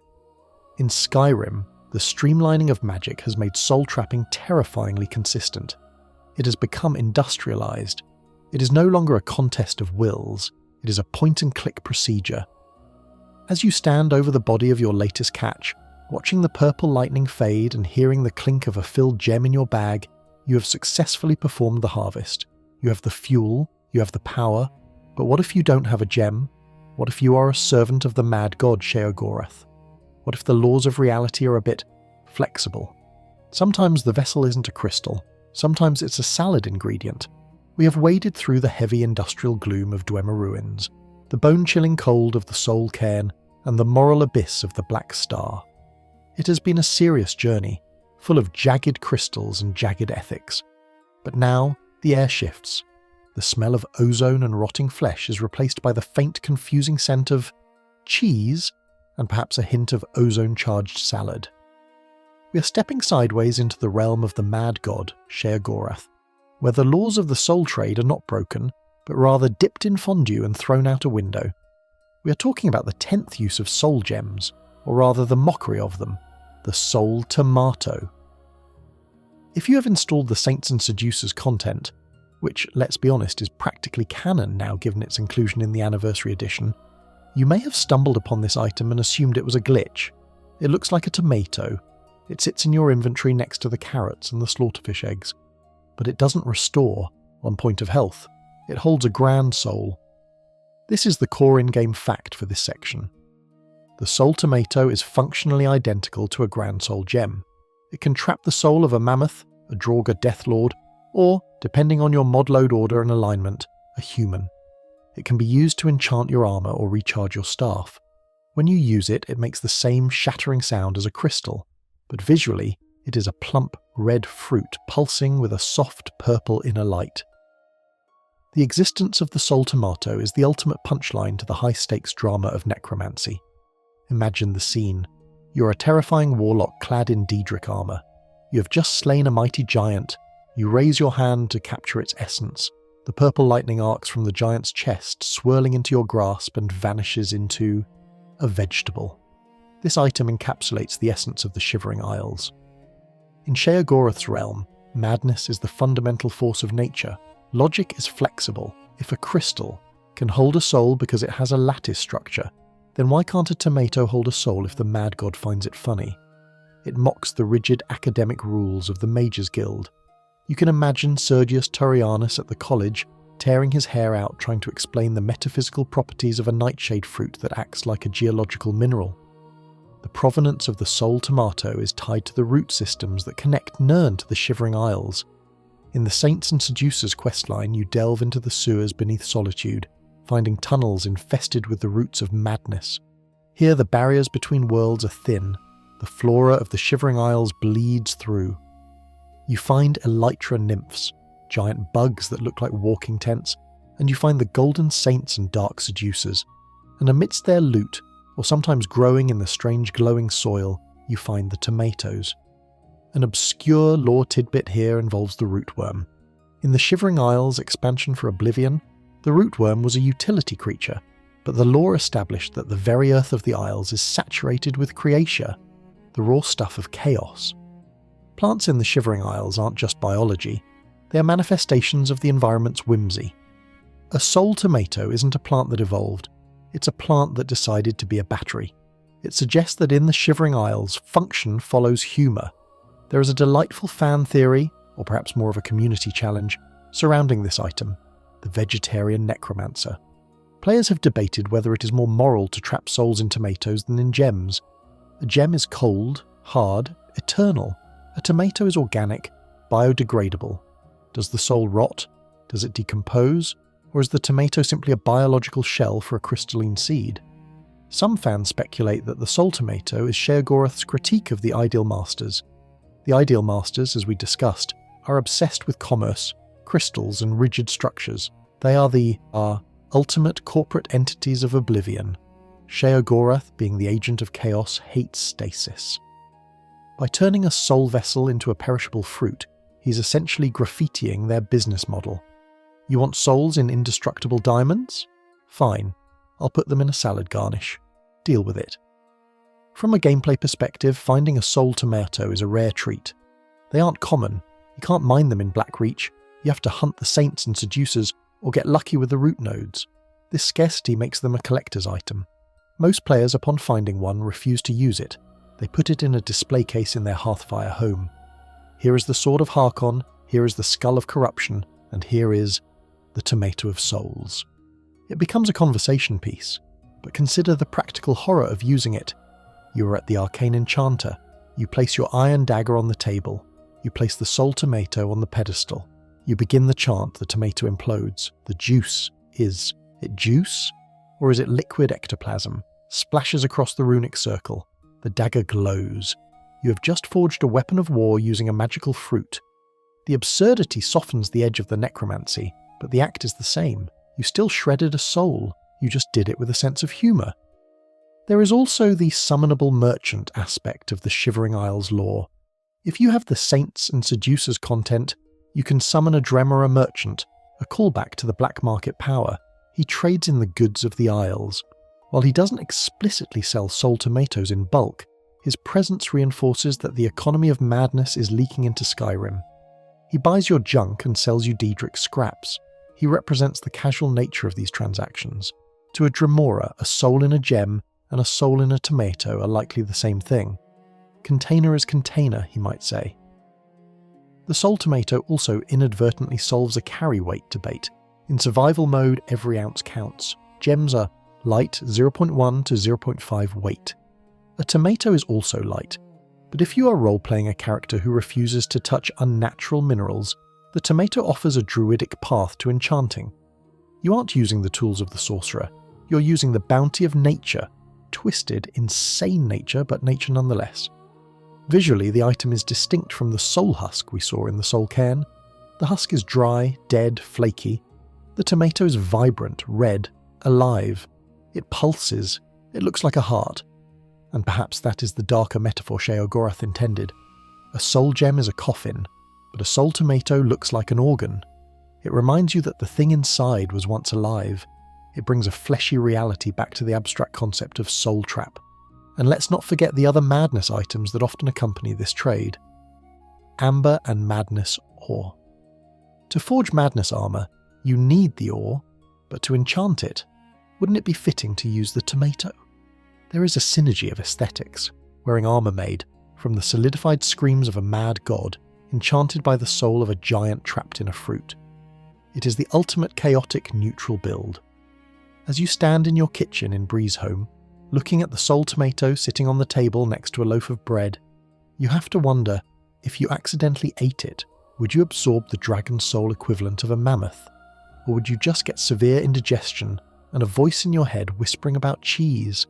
The soul tomato serves as a palate cleanser in our journey. It reminds us that while the soul trade is grim, it is also part of a universe that refuses to take itself entirely seriously.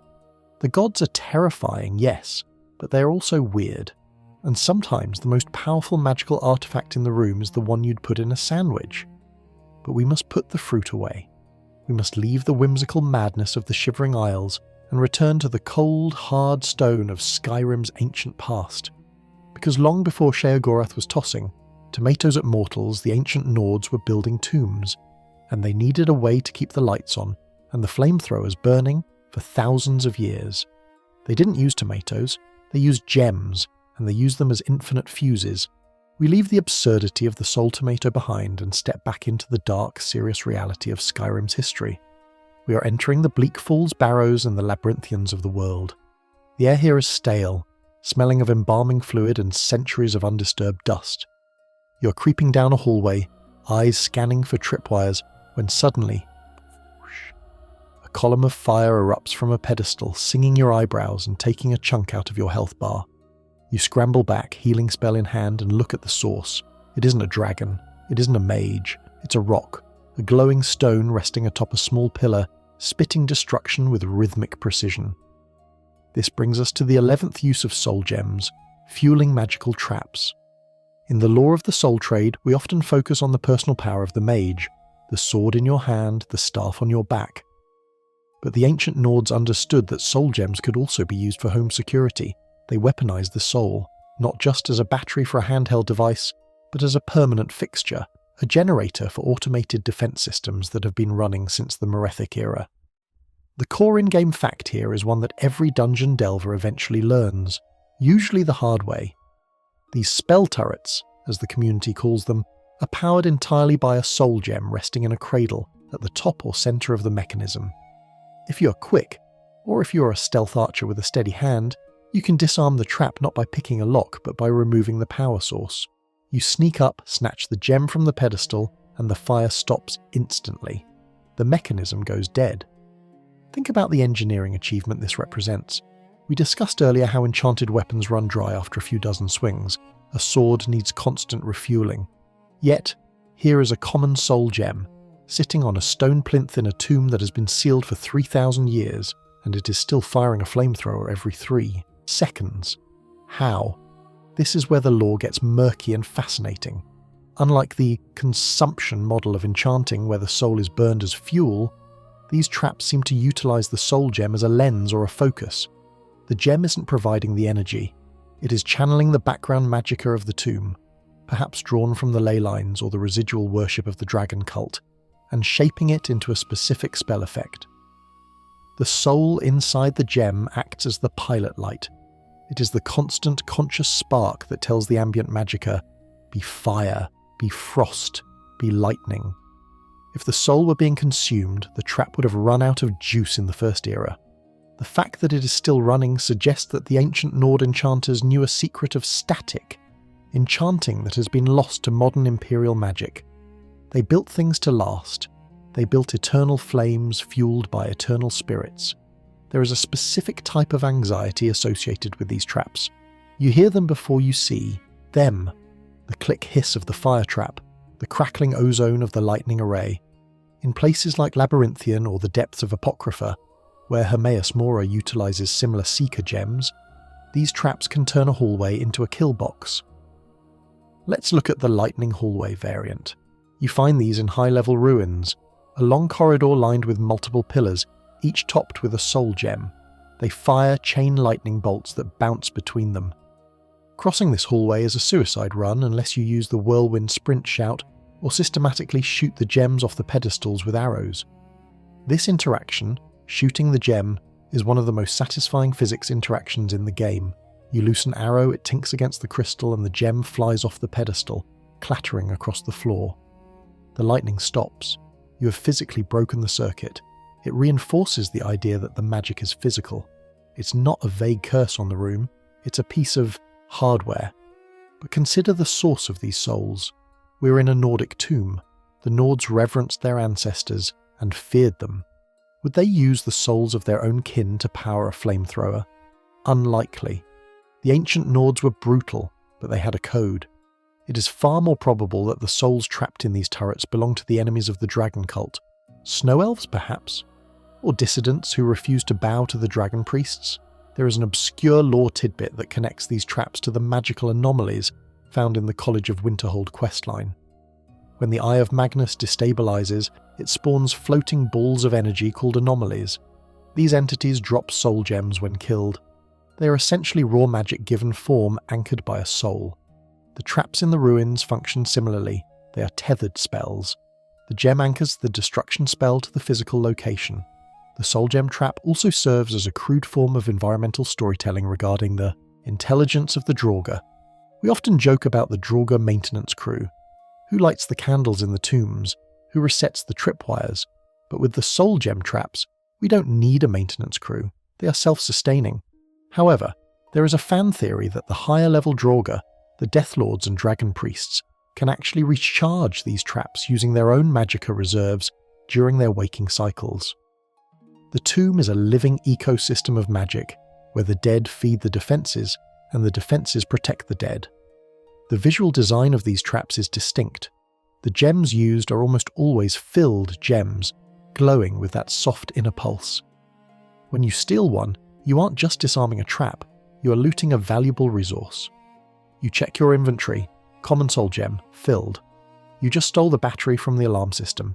There is a darker variant of this technology found in the ruin of Highgate Ruins and others, the soul gem array that opens doors.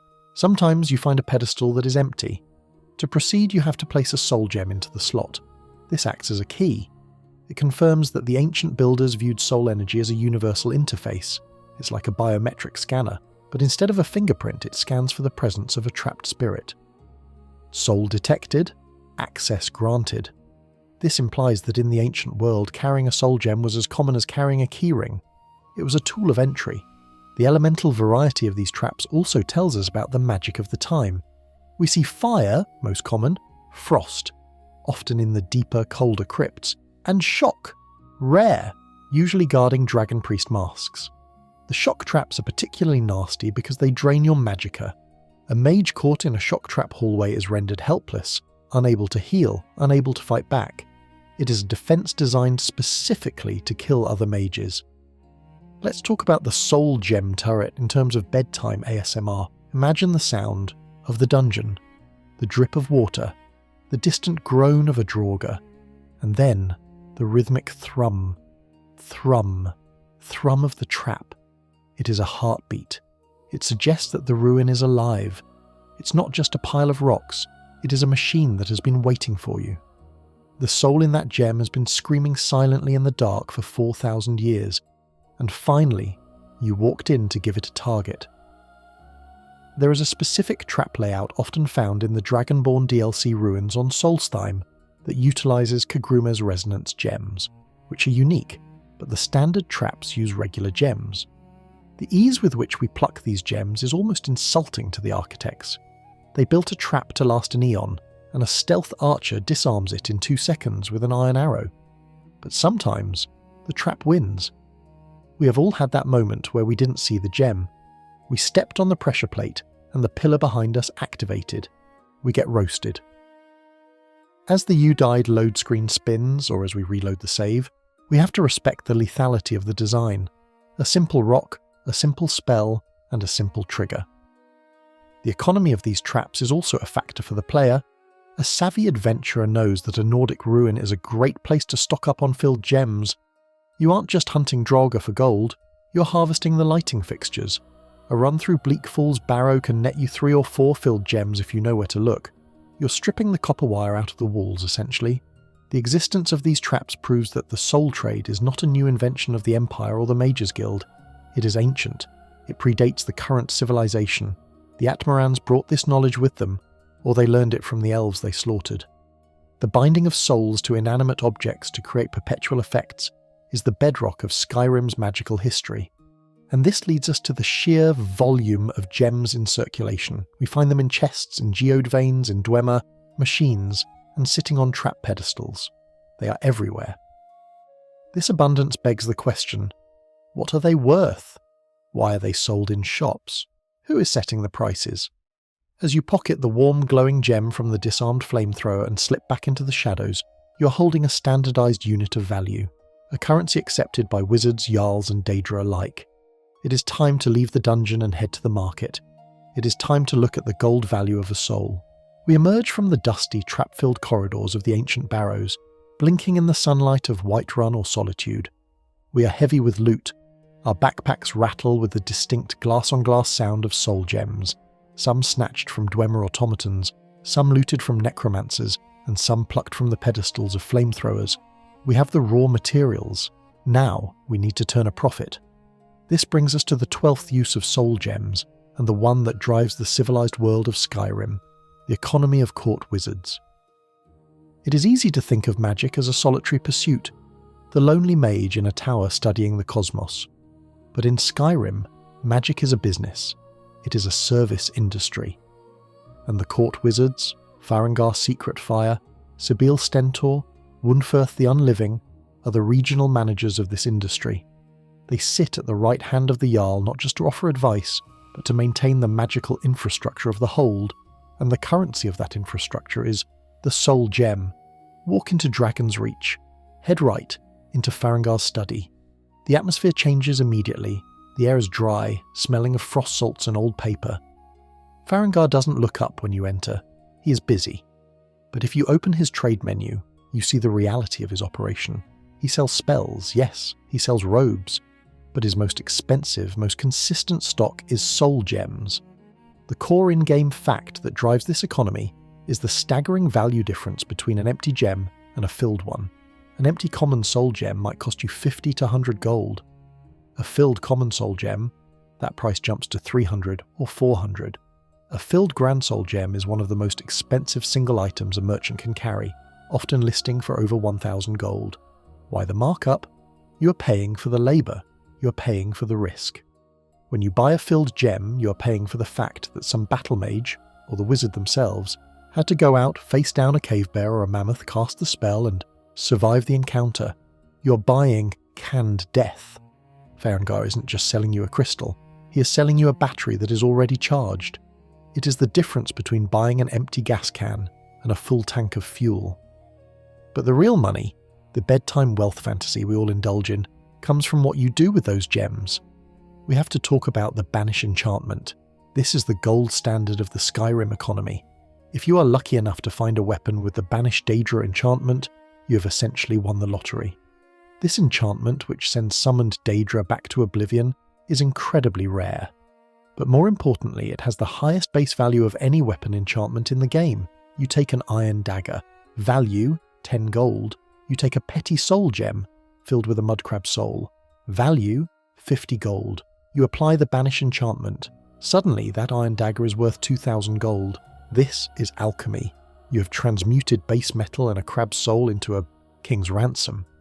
Why is this enchantment so valuable? In the lore, consider the political climate. The Oblivion Crisis was only 200 years ago. The fear of Daedra is still fresh in the cultural memory. A weapon that can instantly banish a Dremora is not just a tool, it is a necessity for national security. The Jarls need these weapons. The vigilants of Stendar need them. The demand is infinite. This leads to the famous Dragonborn hyperinflation fan theory. The community jokes that by the time the Dragonborn reaches level 50, they have flooded the market with so many banish daggers that the economy of Skyrim should have collapsed. We sell these daggers to Bellathor, to Adrian Avenici, to anyone with septims. We drain the vendors of their gold, leaving them with a pile of magic knives they can likely never resell at full value. We are the single greatest cause of inflation in the province. But let's look at the court wizards again. They are the primary buyers of your filled gems. If you are playing a character who hunts but doesn't enchant, perhaps a pure warrior or a ranger, you are the supplier. You bring the batteries to Farengar. Here are 5 wolf souls, you say. He pays you. What does he do with them? He enchants gear for the Jarl's housecarls. He recharges the staves of the court. He keeps the magical lights on. There is an obscure lore tidbit found in the interactions with Calcelmo in Markarth. He is constantly looking for funding for his excavation. He sends you to kill Nime the spider not just for safety, but to clear the way for his research. He pays you. Where does he get the money? From selling enchanted items and Dwemer scrap. The wizards are running a constant hustle to fund their own private studies. Sibyl Stentor in Solitude offers a darker perspective on this economy. As a vampire, a fact she barely hides, she has a vested interest in the flow of life and death. Her quarters are impeccable, and she sells high-end destruction, spells. When you sell her a black soul gem, if you have the fences or the perks to do so, she doesn't bat an eye. She knows the value of a human soul better than anyone. To her, the economy of souls is just another form of feeding. The merchant perk in the speech tree adds a layer of absurdity to this. Once you master the art of the deal, you can sell soul gems to anyone. You can walk into the Bannered Mare and sell a grand soul gem to Hulda, the innkeeper. Here, take this crystal containing the tormented soul of a giant. I'll take a room for the night and 3 roast chickens. Lore-wise, this implies that soul gems have become a de facto currency, like gold bars or gemstones. They are a store of value. A peasant might not know how to use one, but they know a wizard will pay for it. It turns the soul into a trade good, completely divorcing it from its spiritual origin. There is also the matter of the geopolitics of the trade. Winterhold, despite being a ruined city, is the OPEC of soul gems because of the college. They sit on the supply. The mages there, Colette, Feralda Finis, are the experts. They likely export filled gems to the other holds. When Farengar in Whiterun runs low, he probably sends a courier to Winterhold to place an order. Send me 3 crates of common, 2 crates of greater. The courier runs the dangerous road, dodging bandits who would kill for that cargo.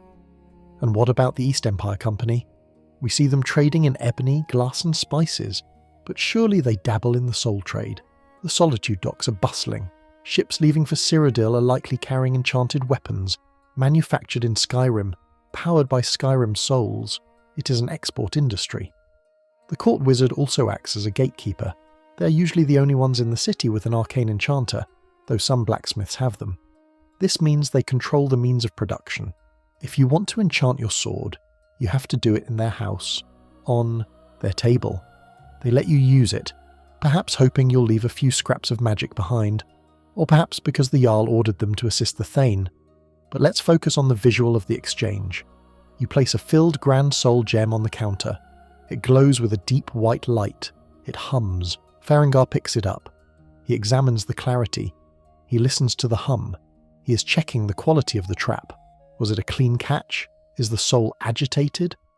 A cracked gem, like the ones found in the Soul Cairn, is worthless. He wants the pristine merchandise. This transaction highlights the utter coldness of the wizarding class. They don't ask, who was this? They ask, is it filled? They are the bankers of the arcane, and you, the adventurer, are the depositor. We must also consider the enchanting services that don't exist in the game, but exist in the lore. In the lore, you would pay Farengar to enchant your sword for you. You wouldn't do it yourself unless you were a mage. The game simplifies this by making the player the enchanter.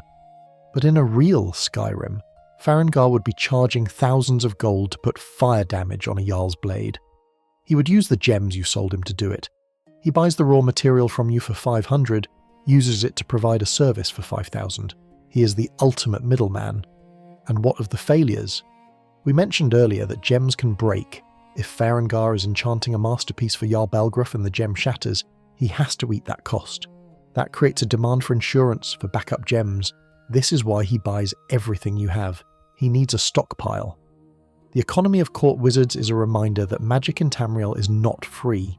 It is resource intensive. It requires mining for the gems, hunting for the souls, and expertise for the binding. It is an industry that feeds on the death of creatures and the daring of adventurers. So, the next time you dump a dozen filled petty soul gems onto Zabil Stentor's lap in exchange for a pile of gold, remember? You aren't just selling loot, you're fueling the defense budget of the hold. You're keeping the magical lights on in the Blue Palace.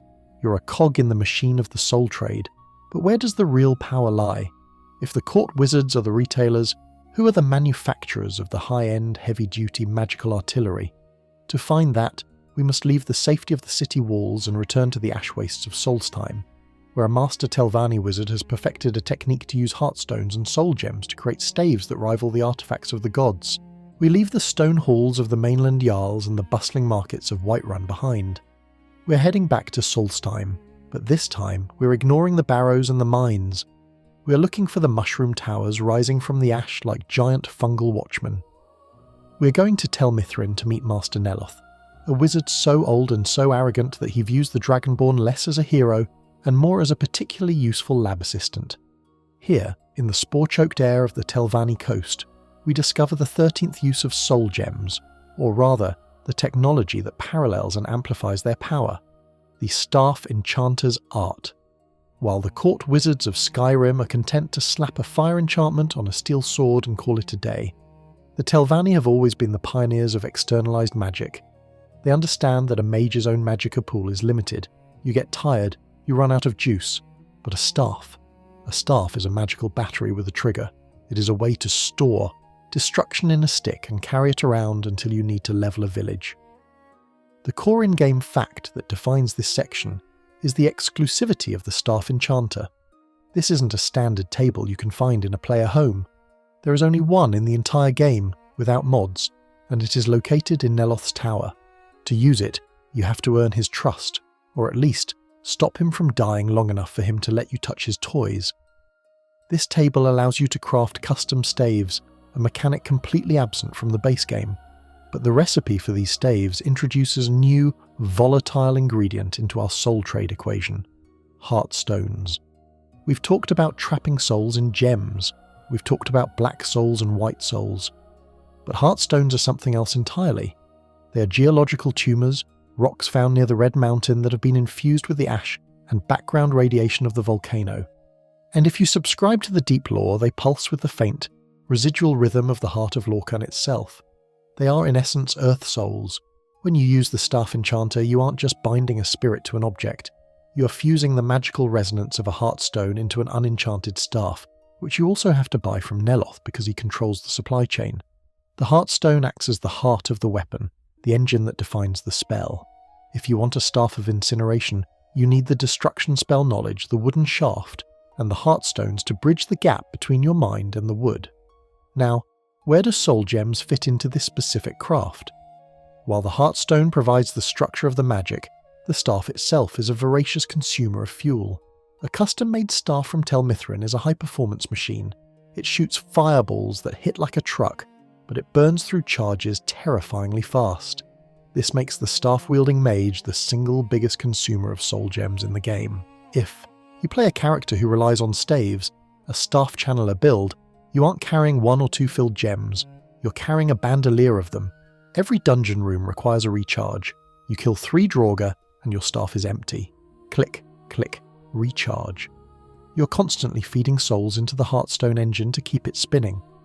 The staff becomes a hungry pet that eats ghosts to spit fire. There is a fascinating, obscure lore tidbit regarding the relationship between Hearthstones and soul gems.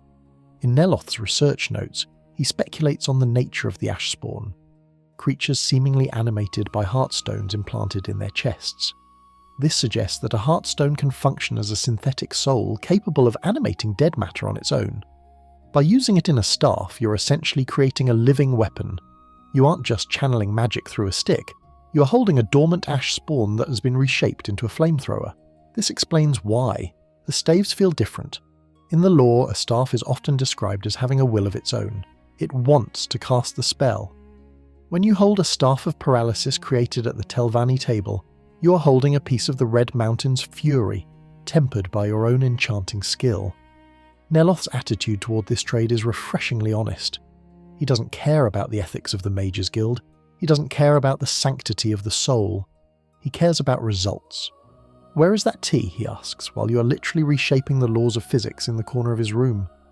To a Telvanni, the consumption of souls and heartstones is just engineering. It's plumbing. The visual design of the Staff Enchanter is distinct from the Arcane Enchanter. It doesn't have the skull. It looks more like a drafting table, covered in glowing diagrams and alien geometry. It implies that staff crafting is a science, not a ritual. You are calculating the flow of magicka, not praying to the gods. Let's discuss the combat utility and the feel of this soul usage. When you use a sword, you're up close. You feel the impact. When you use a spell from your hands, you feel the drain on your magicka. But a staff? A staff is disconnected. You point and click. It is the most gun-like experience in Skyrim. This detachment makes the soul consumption even more abstract. You don't feel the weight of the magic, you just see the bar go down.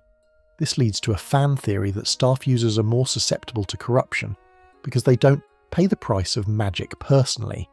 A mage who casts Fireball gets tired. A mage who uses a Staff of Fireballs can keep shooting until he runs out of gems. It encourages a reckless artillery style of combat. You become a walking turret. The economy of Solstheim revolves around these 2 resources, the Heartstones and the gems. You mine the stones from the burning deposits near the volcano, risking being attacked by ash spawn, and you mine the gems from the Geodes in Blackreach or trade for them. The Staff Enchanter is the point where these 2 supply chains meet. It is the heavy industry of the magical world. Consider the Staff of the Storm Atronach we mentioned earlier in the Atronach Forge section. That was a rough Daedric binding. The staves you make with Neloth are refined. They are elegant. They are the difference between a club and a rapier, but they both eat the same food, souls. There is a unique anxiety to running a staff build in survival mode or with difficulty mods. You are dependent on your ammunition. If you run out of soul gems in the middle of a fight, you are just a guy in a robe holding a stick. You can't block effectively. You can't cast the big spells yourself. You're helpless. This dependency turns the soul gem into your lifeline. You check your gem count more often than your health bar. The Black Book quests often yield high-level staves or the knowledge to improve them. This connects the staff trade to the realm of Hermaeus Mora. It suggests that the knowledge of how to bind magic to wood and stone is forbidden. Eldritch knowledge. The Telvanni are the only ones arrogant enough to use it openly. Neloth also sells unenchanted staves of every school: illusion, alteration, restoration. This opens up playstyles that the base game ignores. A Staff of Mending allows a warrior to heal themselves without knowing a lick of magic. You just need the staff and a soul gem. You are outsourcing the healing process to the tool. The visual feedback of the Staff Enchanter in action is hypnotic. The stones float, the wood spins, the magic weaves itself into the grain, and when you pull the finished product off the table it hums. It is ready. But there is one final layer to the Staff Enchanter lore. The Heartstones are finite.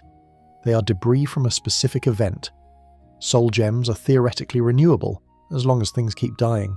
This means that every staff created at Tel Mithrin is a limited edition. It is a relic of the Red Year. You are wielding history. As you leave Tel Mithrin, Floating down the magical elevator with a new staff of chain lightning strapped to your back, you look out over the ash wastes. You see a netch floating in the distance, and your first thought isn't how majestic. Your first thought is, that netch is a greater soul. I need to recharge my staff. The cycle of the Soul Trade is complete. You have the weapon, you have the fuel, and you have the target. But where do the gems come from? We have talked about buying them, looting them, and stealing them. But we haven't talked about the source. We haven't talked about the deep, dark places where the earth itself bleeds magic, and where you can mine the vessels of the soul directly from the walls. It is time to descend to the deepest place in Skyrim, to the place where the farmer crawl and the centurions watch. We are going mining in Blackreach. We have spent our time in the towers of wizards, the halls of jarls, and the ash-swept plains of Solstheim. We have purchased gems from merchants and looted them from the cold hands of necromancers. But to understand the true origin of these crystalline vessels, we must go deeper. We must leave the sky behind entirely. We are descending into the chest cavity of the world, to a place where the sun is replaced by a massive artificial brass sphere, and the stars are replaced by glowing, pulsating fungi. We are going to Blackreach, and we are going there to mine the very essence of the Soul Trade, the raw soul gem. This brings us to the 14th use, or rather the source, of our subject, Geode veins and Blackreach mining. For the uninitiated, stepping into Blackreach for the first time is one of the definitive Elder Scrolls experiences.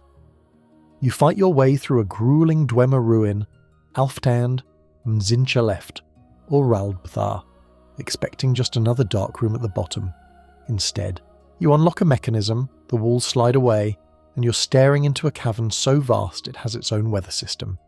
It's a subterranean world of teal and midnight blue, lit by the bioluminescence of giant mushrooms and the chittering glow of the farmers' pets.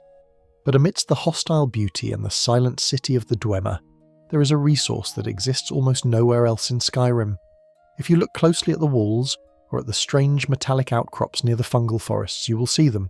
They look like ore veins, but they don't have the rusty colour of iron or the greenish tint of orichalcum. They are pale, rocky protrusions studded with dull, unpolished crystals. These are geode veins. The core in-game fact here is a mechanic that fundamentally changes the economy of the Soul Trade for a patient player. When you strike a geode vein with a pickaxe, you aren't mining metal to smelt into ingots. You're rolling the dice on a loot table of magical potential. One swing might yield a chunk of corundum, a booby prize really. The next swing might drop a petty soul gem, the next a common.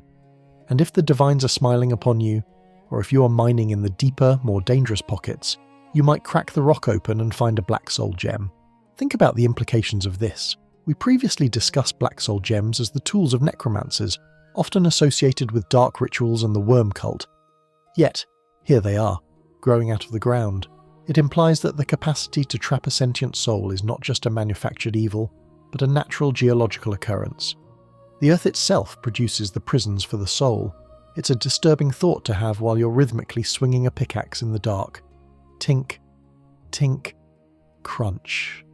Oh look, a rock designed to damn a human soul to eternal torment. Neat. The act of mining in Blackreach is a unique ASMR experience. In the overworld, mining is accompanied by the sounds of wind, birds, or perhaps a distant dragon. In Blackreach, the silence is heavy. It is a pressurized silence broken only by the hum of the Dwemer pipes, the wet skittering of a chorus, and the incessant maddening chime of the Crimson Nirnroot. Let's be honest, the Crimson Nirnroot is the noisy neighbour of the plant world. You just want to pick it so it shuts up. Against this backdrop, the sound of your pickaxe hitting the geode vein echoes for miles. You feel exposed. You're a thief breaking into the vault of the deep earth, and the ore you're extracting is fragile. The lore suggests that raw soul gems must be cut and polished to function properly, but the game hands them to us ready to use. We can assume the Dragonborn is just knocking the loose, perfect crystals out of a larger matrix. There is a prevalent fan theory regarding why these veins are here. Why Blackreach? Why not Whiterun? The theory posits that Blackreach is physically closer to the heart of the world, the metaphysical centre of Nirn. The magical pressure down here is immense. The magicka radiating from the core of the planet crystallizes as it seeps up through the bedrock, forming geode veins. In this view, soul gems are essentially fossilized magicka or solidified potential. This would explain why they can hold souls. They are made of the same stuff that binds reality together. The Dwemer naturally knew this. The Silent City isn't just a habitation, it is a mining colony. The massive pumps, the pipes, the elevators, it was all industrial infrastructure designed to harvest this specific resource. We mentioned earlier that Dwemer Automatons are powered by soul gems. It makes perfect sense that they would build their capital city on top of the largest deposit of batteries in the province. They were sitting on a gold mine of energy. However, the Dwemer are gone, and the current residents of Blackreach are less industrialized. The Falmer. This brings us to the horror of the mining operation. You often find geode veins near Falmer huts, or in the slave pens of the old Dwemer city. It paints a grim picture of the past. The Falmer, or the snow elves before their degeneration, were likely the ones forced to swing the picks. They mined the gems that powered the machines that oppressed them, and now, blind and twisted, they still patrol these veins, perhaps out of a lingering genetic memory of their servitude. There is an obscure lore tidbit, or perhaps more of a hidden mechanic, regarding the noise of mining. In Blackreach, mining a geode vein seems to attract attention. The Chorus Reapers and the Farmer Shadowmasters have excellent hearing. When you start mining, you are ringing a dinner bell. This turns the resource gathering into a tactical gamble. I see a geode vein over there, but it's right next to a sleeping centurion. Is it worth the risk for a potential grand soul gem?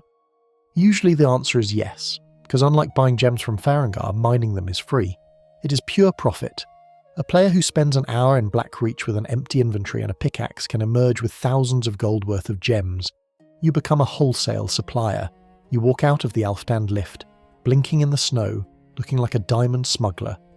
But there is one specific resident of Blackreach who adds a surreal twist to the mining experience. The Giant. You know the one. He wanders the fungal forest, miles beneath the surface, herding a mammoth. How did he get down there? How did the mammoth get down there? Did they take the elevator? The presence of the Giant suggests that the geode veins might have a connection to them as well. Giants are known to collect strange items. Perhaps they are drawn to the hum of the gems, or perhaps the Giant is just lost wandering in a beautiful glowing purgatory, smashing geode veins when he gets bored. Watching a Giant smash a geode vein, if you can kite him into one, is a terrifying display of physics.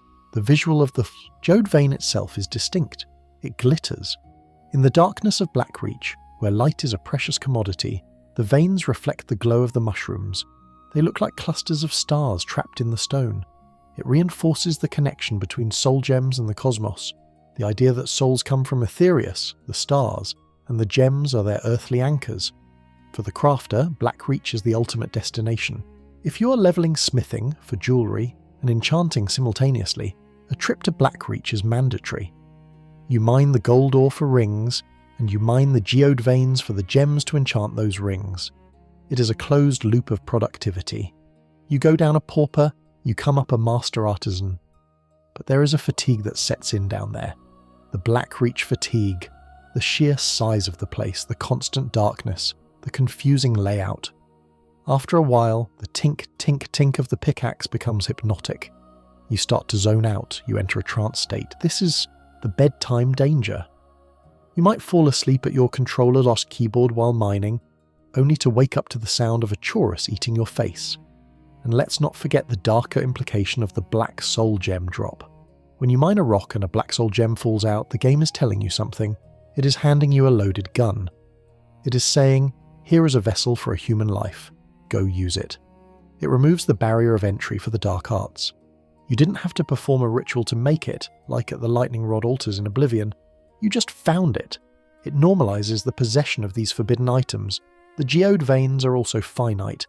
Unlike the respawning enemies, all veins take a long time to reset, usually a month in game. This makes the harvest feel significant. You're stripping the cavern of its magic. You're depleting the reserves. As you finish your mining run, your pack heavy with gems of all sizes, petty, lesser, common, greater, grand and black, you look up at the artificial sun hanging in the centre of the cavern. The debate still rages on whether that sun is a massive glowing soul gem itself, powered by the collective energy of the city, or a tonal architecture device calling to the deep. Either way, it watches you. You have the gems, you have the fuel, you have mined the depths of the earth and the depths of morality. You're ready to become the greatest enchanter in Skyrim. But there is one final question that looms over this entire industry. One final metaphysical check that we have avoided until now. When you use these gems, when you trap the soul, bind it, burn it, or trade it, what actually happens to the person? We know the mechanics, we know the economy, but where do they go? Is there an afterlife for the trapped? Or have we, in our quest for shiny swords and fire damage, fundamentally broken the cycle of reincarnation? We must leave the glowing dark of Blackreach and ascend to the realm of pure theory. We must. Look at the cosmos, the Dreamsleeve, and the terrifying finality of the Soul Trade. We have reached the end of our descent. We have stood at the enchanter's table, walked the purple wastes of the Soul Cairn, mined the glowing depths of Blackreach, and bargained with the mad god himself. We have treated the soul as fuel, as currency, as a battery and as a weapon. But now, as the fire in the hearth burns low and the shadows stretch across the room, we must face the final, silent question that haunts every mage in Tamriel. When the gem breaks, where do they go? This brings us to the 15th and final use of soul gems, the interruption of the Dreamsleeve and reincarnation. To understand the gravity of the Soul Trade, we must first understand the natural order of things.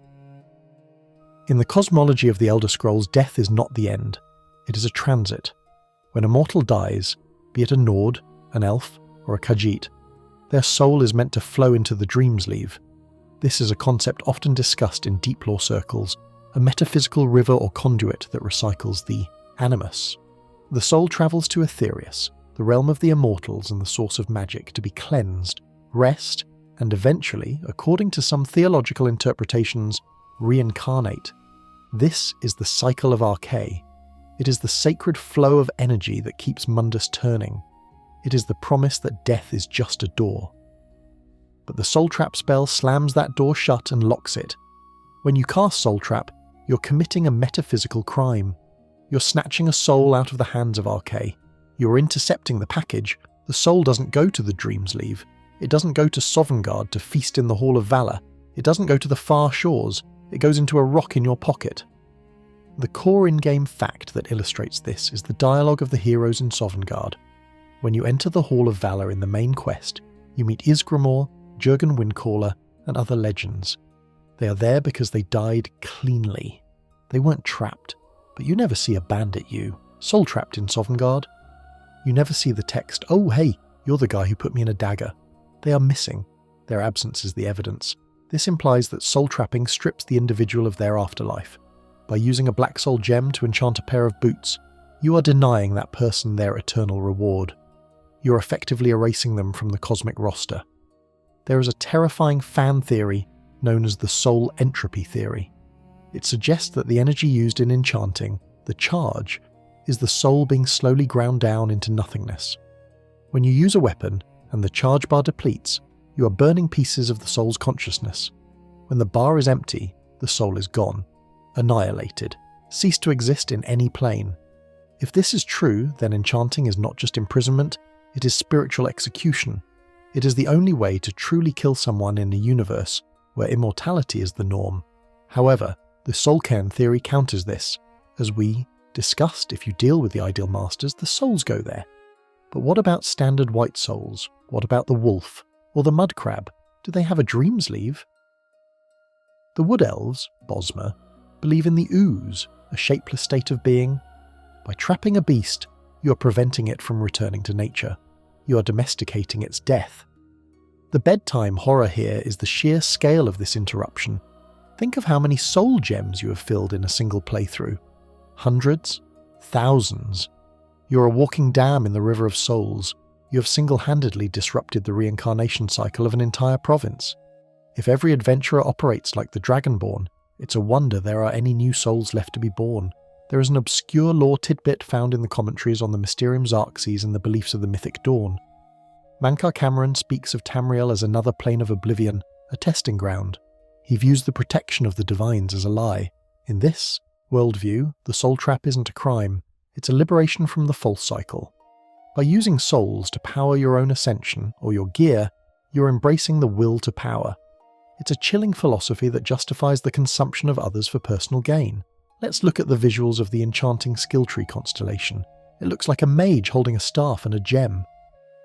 But the stars that make up the constellation, are they looking down in judgment? The skill tree perks, Soul Squeezer, Soul Siphon, use violent language. Squeeze, siphon. You're wringing the rag dry. The ultimate tragedy is the soul trap on a loved one. In the game, you can, theoretically, soul trap your spouse. You can soul trap your follower who has been with you for 80 hours. If Lydia dies and you panic cast soul trap, she's gone. She's not in the Hall of the Dead, she's in the gem. And if you use that gem to enchant a ring named Lydia's Memory, are you honouring her, or are you wearing her ghost? This brings us to the sentient enchantment debate. Some players believe that the personality of the soul lingers in the item. A sword enchanted with the soul of a fierce warrior strikes harder. A shield enchanted with the soul of a coward fails to block. While not a coded mechanic in Skyrim, it is a popular roleplay limitation. I will only use the soul of a fire mage to make a fire staff. It's a way of respecting the ingredients, of acknowledging that the battery used to be a person. We must also consider the Dwemer again in this final light. The Dwemer vanished. Their entire race disappeared in a tonal cataclysm. Some theories suggest they became the skin of the Numidium, the brass god. Others suggest they were mass soul-trapped into their own creations. If the latter is true, then the Dwemer didn't die. They were repurposed.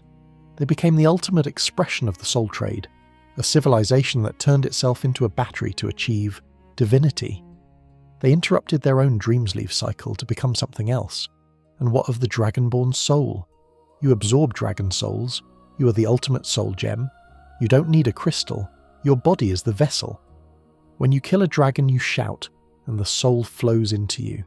You eat it to unlock knowledge. This makes you a predator of the highest order. You do to dragons what the soul gem does to mud crabs. You interrupt their cycle. A dragon is immortal, meant to return to Akatosh, the time god. But you stop that. You digest them. This parallel serves as the final reality check. The Soul Trade isn't just something you do, it is something you are. The mechanics of the universe are built on the consumption of power. The Aedra gave their power to create the world, the Daedra hoard their power in oblivion. And mortals? Mortals built a trade around stealing little bits of power and locking them in glass. So, as we close the book on this dark industry, think about the inventory of your character right now. Open that digital satchel in your mind. Look at the purple gems. Who are they? The bandit who tried to rob you on the road, the necromancer who studied too deep, the loyal hound. They're all there, suspended in violet fog, frozen in the moment of their death, waiting for you to decide whether they become a fire damage enchantment, a recharge for a staff, or trade goods for a wizard. You hold their eternity in your hand, and the scariest part, you probably just want to sell them to buy more iron ingots. The Soul Trade is not about evil, it is about indifference. It is about the terrifying ease with which we turn life into objects. It is the ultimate commodification of existence. And in Skyrim, business is always good.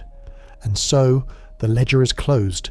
The gems are counted, the souls are tallied, and the enchanter's table falls silent. We have walked a long road tonight, Lawmasters. We have traced the journey of the spirit from the wild pulse, of the living to the cold, hard geometry of the trap. We have seen the fires of the Dwemer forges and the pale lights of the Soul Cairn. It has been a heavy journey, laden with the weight of stolen thunder and whispered regrets. But now, you can let that weight drop. You're not in Blackreach. You're not standing in the freezing wind of the throat of the world. You're here, in the warmth and safety of your own sanctuary. The shadows in your room are not the grasping hands of the ideal masters. They are just the gentle embrace of the night, wrapping around you like a soft blanket. Let the image of the purple crystals fade. Let the sound of the soul trap spell, that deep, anxious thrum, dissolve into the steady, comforting rhythm of your own breathing, in and out. The magic of Tamriel is vast and terrifying, but it cannot touch you here. Here, the laws of physics are kind. Here, souls stay where they belong. The fires of the forge have died down to glowing embers. The merchants have locked their doors. The court wizards have extinguished their candles and retired to their chambers. The world of Skyrim sleeps, frozen in code and memory. waiting for you to return only when you are rested and ready. For now, there is no more grinding, no more looting, no more hunting. There is only the quiet dark and the promise of a dreamless sleep. Let your mind drift away from the inventory screens and the stat bars. Let it float, weightless and free, untrapped and unbound.